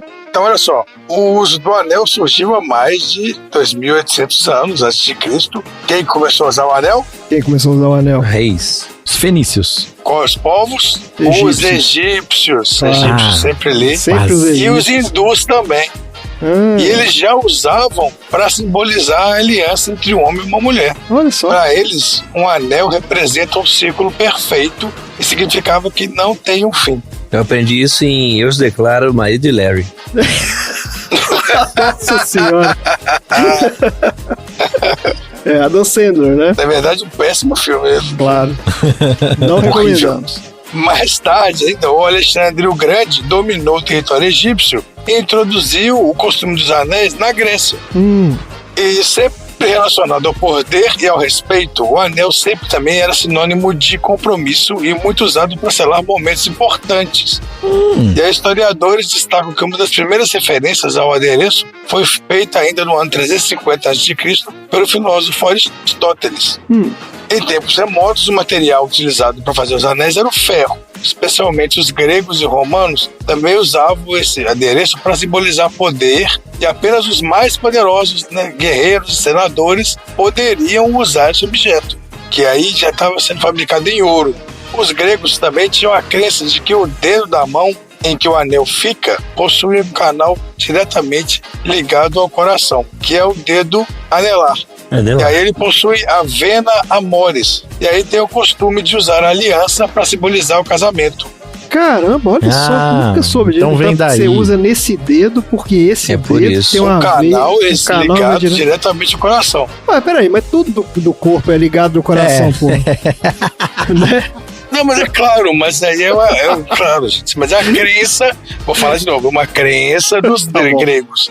Tá bom. E aí, esse costume foi adotado pelos romanos e o Vaticano manteve a tradição, incluindo o acessório na cerimônia do casamento. Perfeito. Então, na Igreja Católica, o anel de noivado foi introduzido no ano 860 por decreto do Papa Nicolau I. Instituiu como uma afirmação pública obrigatória da intenção dos noivos. Então, quem casou aí tivesse anel, tá errado. Ah, é? De acordo com a Igreja Católica, sim. Tanta coisa errada de acordo com a Igreja Católica. Claro. Nesse ritual, claro que não, tô zoando. Nesse ritual, a aliança passa da mão direita para a mão esquerda para significar o compromisso definitivo. Até hoje tá esse ritual. Remetendo àquela vena amoris, que é a veia ligada ao coração. Isso. Com o coração. Tá bom. Vena amoris quer dizer veia do amor, né? Olha isso, aí. Olha aí. Tradução. Legal, não sabia que você falava latim. Tá fiado. Nossa. Não. E olha só que interessante. Deus do céu, cara.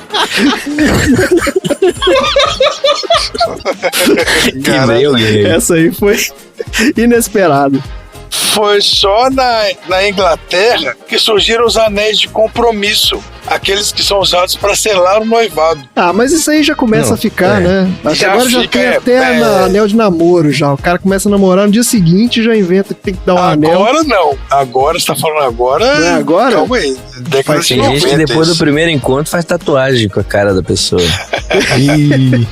Referência de Big Brother. O Randy pegou. Referência de Big Brother? Essa eu não conheço. Uma outra curiosidade aqui que os papas, eles possuem um anel específico para cada um.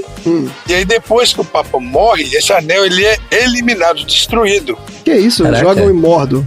Um anel, para todos governar. E aí, quando outro sacerdote inicia o papado, um outro anel é confeccionado especialmente para ele.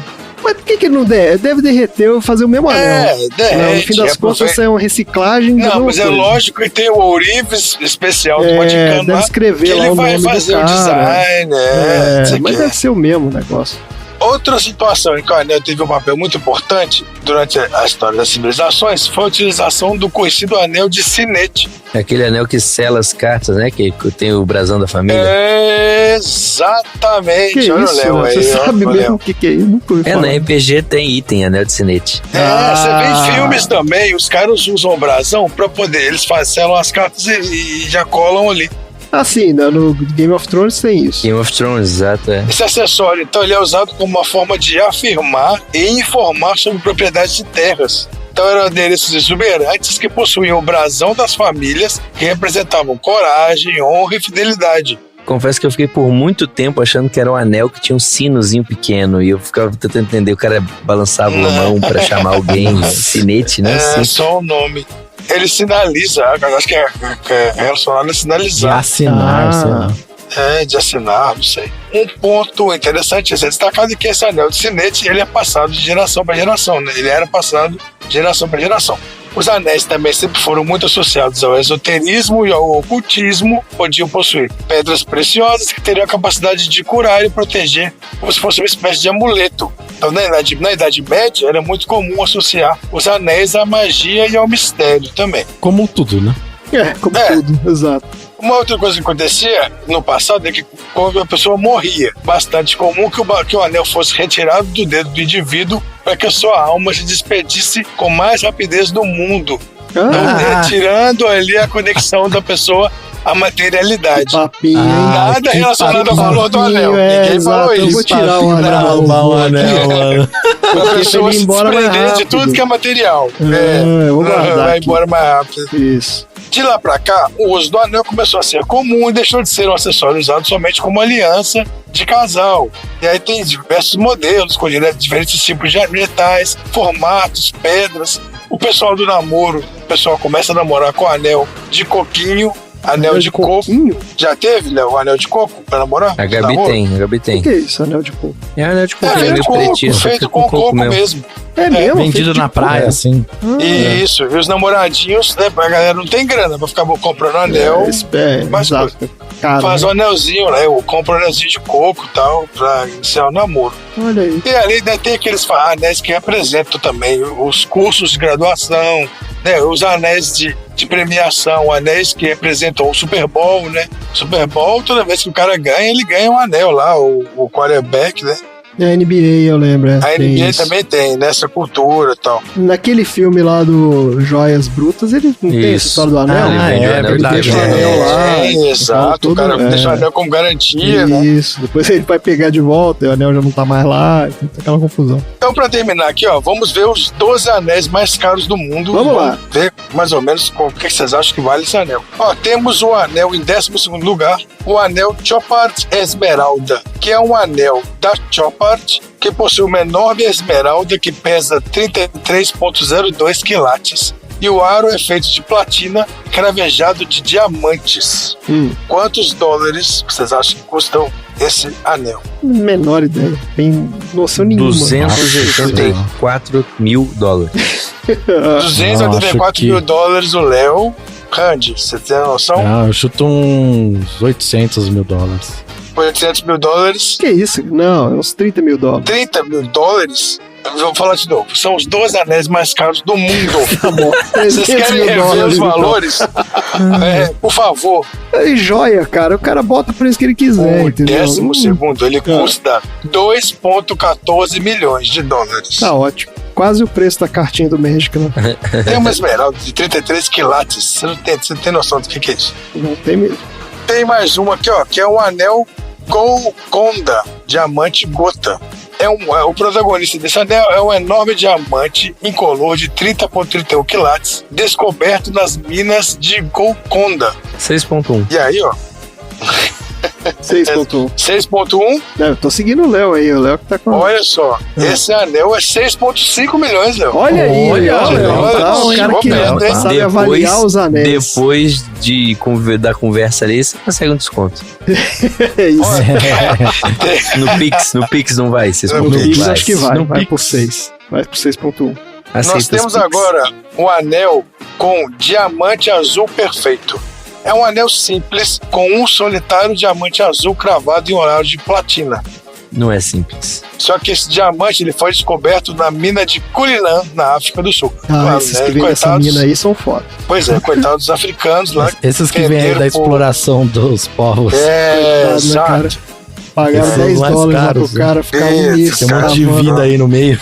Nossa senhora. Exato. Custa exatamente o Credo. preço de vidas de pessoas aí. E o valor dele, 9,2. 9,69. Caraca, o Léo tá cara. chegando. Tá demais, Léo. cara. O Léo O Léo tá chegando. vai trabalhar de ourinhos. É, cara. Eu sou bom em reconhecer joias, por isso estou com a Gabi. Te amo, amor. Olha só. Ataque Olha de aí. oportunidade do amor.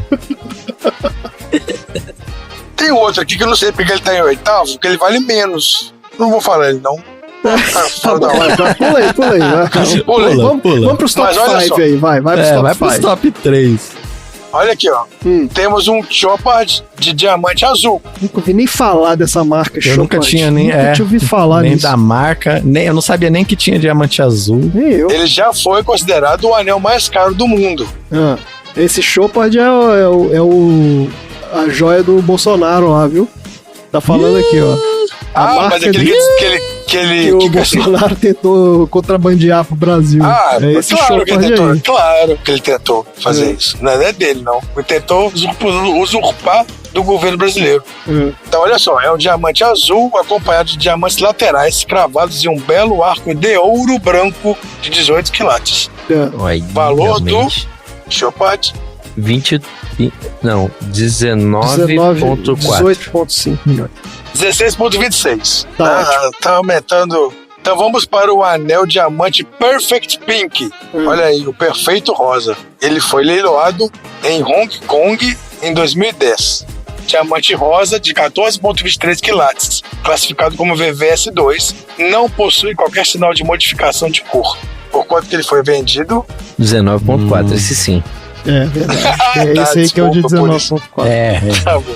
Esse, olha só, foi vendido por incríveis 24,1 milhões, aí foi, quase o dobro das estimativas pré-leilão. As estimativas dele eram 14 milhões. O leilão chegou a 24,1. A galera disputou ele a tapa.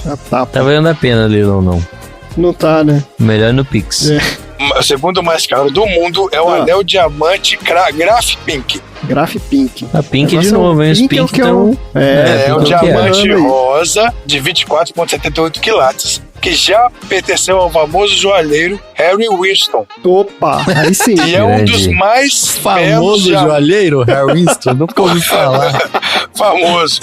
Famosíssimo, né? Se ele já tivesse pertencido ao Sauron, eu ia falar, é considerado um dos mais belos já encontrados, esse diamante. E aí, o anel foi vendido, então, na Lawrence Graph por... 28,5. 38. Olha só, 28, Léo, era a expectativa pré-leilão. Isso, quanto eu pagaria?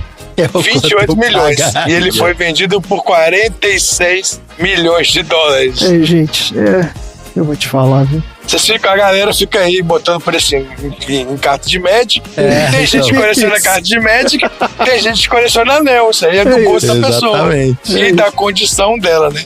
O anel mais caro do mundo, de acordo com esse site Poesia.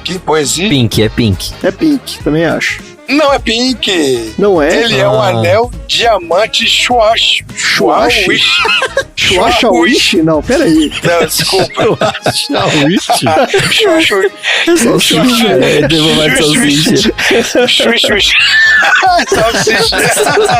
Diamante salsicha. Quanto que é o diamante salsicha? Não, é Shawish. Desculpa. Anel diamante Shawish. E aí, ele talvez seja o anel mais impressionante já criado.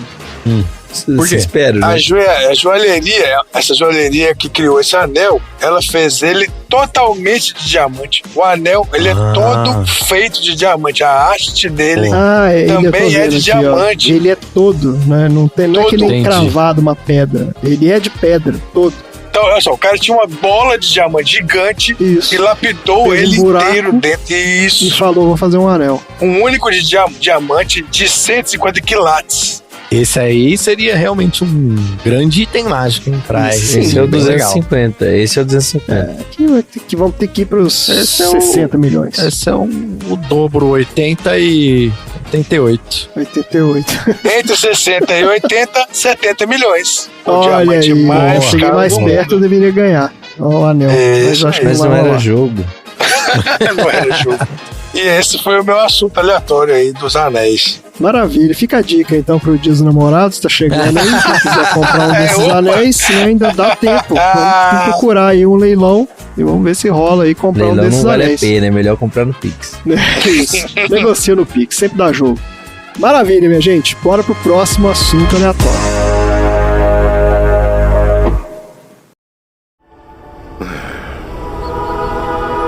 Está escrito: as portas de Durin, Senhor de Moria. Fale, amigo, e entre. Mas o que isso quer dizer? É muito simples. Se for amigo, basta dizer a senha e as portas se abrirão. Ano Edelen, Edro e Amen.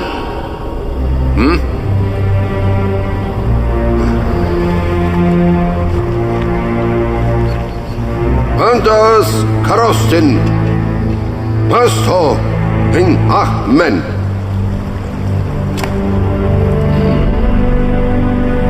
Não aconteceu nada.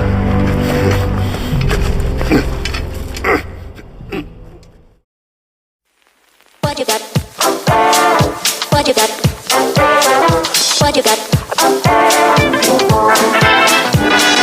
Vamos lá, Léo, para encerrar esse nosso episódio maravilhoso de hoje, qual é o seu assunto aleatório da semana? Vamos nessa, vamos começar o meu game show na brincadeira. Não vem com game show. É brincadeira. É brincadeira. Eu perguntei se o Randy era bom em desvendar charadas. Mas vamos entender um pouco o que são charadas, ou adivinhas, ou enigmas. Bora! Essas coisas, né, enigmas, adivinhas, existem desde que o ser humano é gente. Afinal, nossa capacidade de criar histórias, nos comunicar e imaginar é o que nos difere da maioria dos animais. Não, mas peraí. Por que tá falando de charada? Calma, eu vou chegar lá, você tá muito ansioso. Ué, que é isso, Randy? Você tá muito Você é o guardião do nossa pauta aqui, meu cara. Não tá brincadeira, não. Cadê a conexão com o filme? Vai ser cortado tudo isso aí. Vai ter a conexão com o filme, calma. Vamos lá. E é óbvio, né?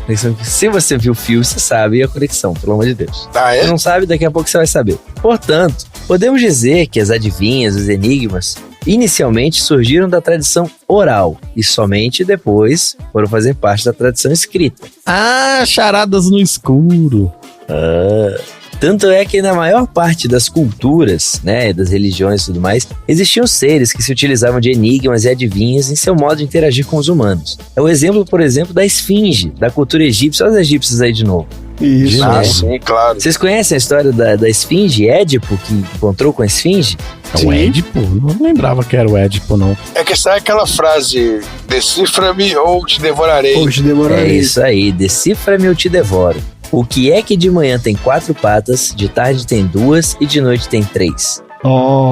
Isso. Quem sabe essa? Todo mundo sabe, né? Isso aí já é o homem. É o ser humano. Maravilha. É o ser humano. Né? Ele engatinha quando é criança, caminha quando é adulto e precisa de uma bengala assim que envelhece. A menos que treine comigo, aí vai envelhecer mais saudável. Olha aí. Já engatam, né? Foi Édipo quem respondeu essa questão e derrotou a esfinge, mas a gente tem outras religiões, por exemplo, tinham os oráculos, né, dos gregos, os famosos oráculos de Delfos, sempre falaram de forma misteriosa, né, sempre tem essas coisas, e também Matrix, né, por exemplo, essa religião de Matrix e tal. O Mestre dos Magos também, que sempre falava em enigma. Isso. Mestre dos Magos, isso, tem vários. Mestre dos Magos. A diferença entre enigma e charada se encontra nas definições.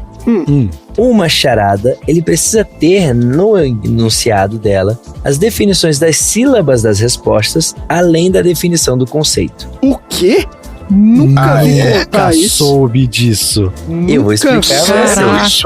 Exato. Olha só. Por exemplo, o que eu falei lá no início era uma charada, porque eu dei pra vocês as definições de cada sílaba da resposta daquela charada. Muito fácil. Então, por exemplo, quando você pega aquela revistinha de criança, que é tipo bola menos lá, sei que, aquilo é uma charada, né, visual ali pra uma criança decifrar uma palavra que vai ser formada. Agora, uma pegadinha como, por exemplo, o que é? Corre sem ter pés, não tem dedos, mas tem anéis. Corre sem ter pé. Não tem dedos, mas tem anéis. Para facilitar a vida do nosso ouvinte, eu vou dar a resposta que é a cortina. Pô, eu ia falar que é uma minhoca. Pois é, mas a minhoca é verdade. Ela não também corre, né? Ela rasteja. Mas enfim, só usei esse o que é para mostrar que isso não é uma charada. Não é uma charada, eu apenas porque não tem apresentei o sílaba. conceito da resposta e não das sílabas. Tá bom. É uma adivinha. Isso, é uma adivinha. Então, o primeiro registro impresso que se tem de uma charada data de fevereiro de 1711. Na seção de puzzles, né, de quebra-cabeças da revista, vou pegar a tradução logo, Delícias para os Espertos. Olha aí! Ela tem 2 nomes. O Entretenimento Mensal para os Curiosos. Eu gostei mais das Delícias para os Espertos. Que era publicada na Inglaterra, é bem melhor, eu acho melhor também. O jogo era intitulado Rebus.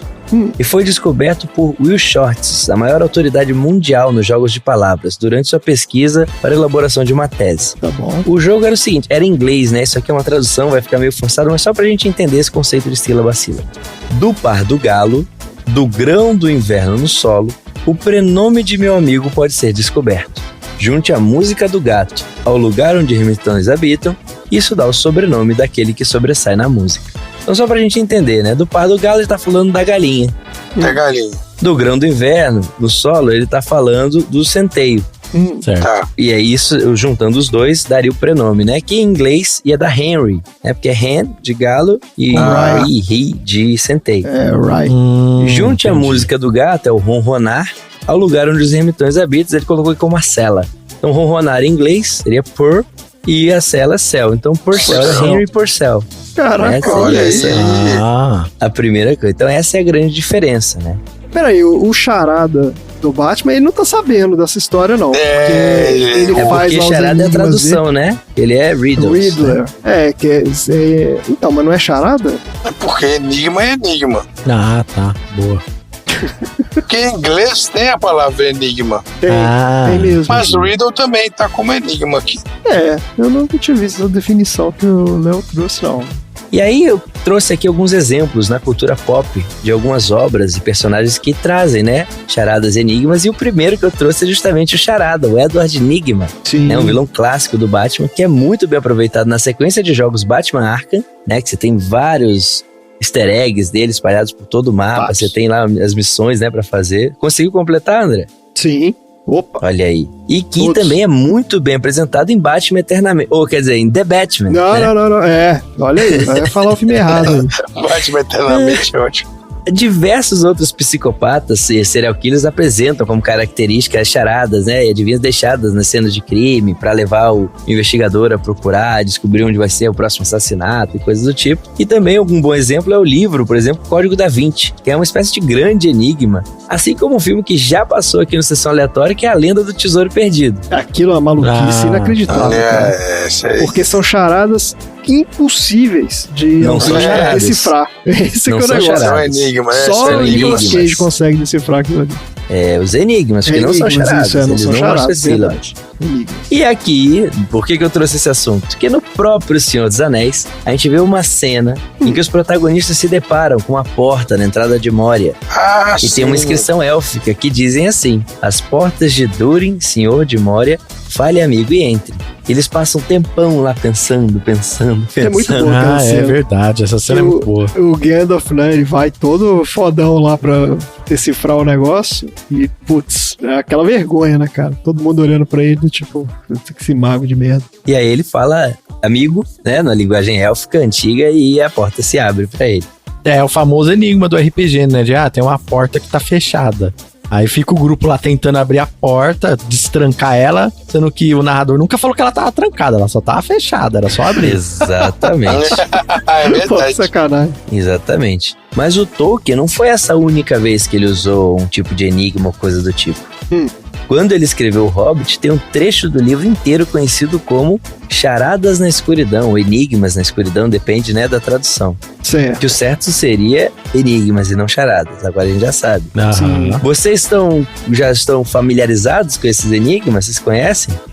Eu lembro mais ou menos. Eu lembro que é o Bilbo com o Gollum lá falando. Exatamente. O Bilbo e o Gollum se encontram, né? O Gollum é um fanático por jogos de adivinha, né? Isso. E ele diz que ele acha o Bilbo, né? Ele tá meio que aterrorizando o Bilbo, e o Bilbo, pra tentar fugir do Gollum, coisa do tipo, decide fazer com ele um jogo de adivinha, né? E aí ele falou, beleza, então, vamos fazer o jogo de adivinha, vamos nessa e tal. Se o Bilbo ganhar o jogo, o Gollum tem que levar ele pra fora da caverna, e se o Gollum ganhar, ele pode comer o Bilbo. Pô, cara, olha que aposta. E ele começa, vou trazer uma aqui, Dudu. Fala. Tem raízes misteriosas, é mais alta que as frondosas, sobe, também desce, mas não cresce nem descresce. Eita. Acho que eu lembro, hein? Te peguei nessa, hein? Não tenho a mínima ideia. São as montanhas. São as montanhas. Randy, 30 cavalos brancos na colina avermelhada. Primeiro cerceiam, depois pisoteiam, depois não fazem nada. Eu lembro da charada, mas eu não lembro da resposta. São os dentes, não é isso? São os dentes. Os dentes. André. Ô, André. Já que você tá tão bem aí, André, Não se pode ver, não se pode sentir, não se pode cheirar, não se pode ouvir. Está sob as colinas e além das estrelas. Cavidades vazias, ela vem enchê-las. De tudo vem antes e vem em seguida. Do riso é a morte, é o fim da vida. Esse era a escuridão? A escuridão, o escuro, muito bem, é isso aí. O escuro, o escuro que ele falou. Ainda acontecem algumas outras charadas, eu não vou trazer todas elas, mas no final das contas o Bilbo é um grande safado. Uma porrada de charada. Esse jogo demora horas. Porque no final ele faz uma que era impossível de adivinhar, né? Ele fala, adivinha o que tem em minhas mãos. Aí o Gollum não tem como acertar essa e acaba errando. E aí tem que levar ele pra fora. E ele tava com o anel já, né? Exato, está exatamente com o anel na mão. Olha aí. Mas diferente do Bilbo, que é um grande safado, eu criei aqui uma charada que o Dudu diz que é fácil. E vamos aqui agora juntos desvendar. Eis aqui o motivo da minha felicidade. Alguém já conseguiu desvendar, além do Dudu, que já disse que tava moleza? É a metade da dúzia? Eu vou reler tudo aqui. A charada toda. Botou no grupo do PDG. Vamos lá então. Vamos lá. Eis aqui o motivo da minha felicidade. A metade da dúzia, que está com santo de nome iniciado em consoante, ao encontrar a princesa da força, antecedido de artigo feminino, de junto do deus do trovão, não vai mais. Não, então vamos lá. Isso é charada, Metade né? da Então dúzia. a resposta tá na formulação do negócio. Exatamente. Isso. Metade da dúzia, 6. 6, maravilha. Que está com santo de nome iniciado em consoante. São. Beleza, são. Porque todo santo com nome de vogal é santo, com consoante é são. Muito Isso. bom. É, olha aí, ó. Ao encontrar a princesa da força. A Leia. Leia. Leia. Acertei. Antecedido de artigo feminino. Depois Leia. Maravilha. De junto do deus do trovão. Thor. Não vai mais. Quem não vai mais, ia. Então, o resultado é... Resposta. Sessão aleatória. Eis aqui o motivo da minha alegria. Olha só, cara. Muito bem. Essa aí foi, porra, digna de... Tá no nível do X de loucura aqui esse negócio. E foi esse o meu assunto aleatório. Pô, maravilhoso. Adorei. Excelente. Excepcional. Tá ótimo, minha gente. Olha só que episódio lindo. O que a gente aprendeu hoje, então? Eu aprendi que o Léo vai arrumar um apito pra torturar a gente.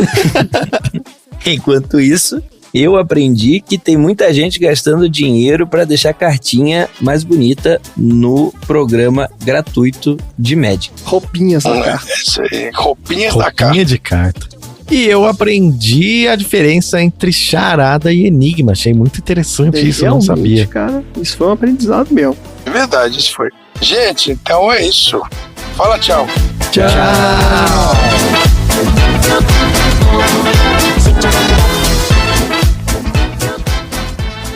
Fim da... O que é o que é? Corre sem ter pé, tem anéis, mas não tem mãos e... Esqueci. Peraí. Alzheimer. Nossa, que humoraço. Pode dar. Fim da sessão.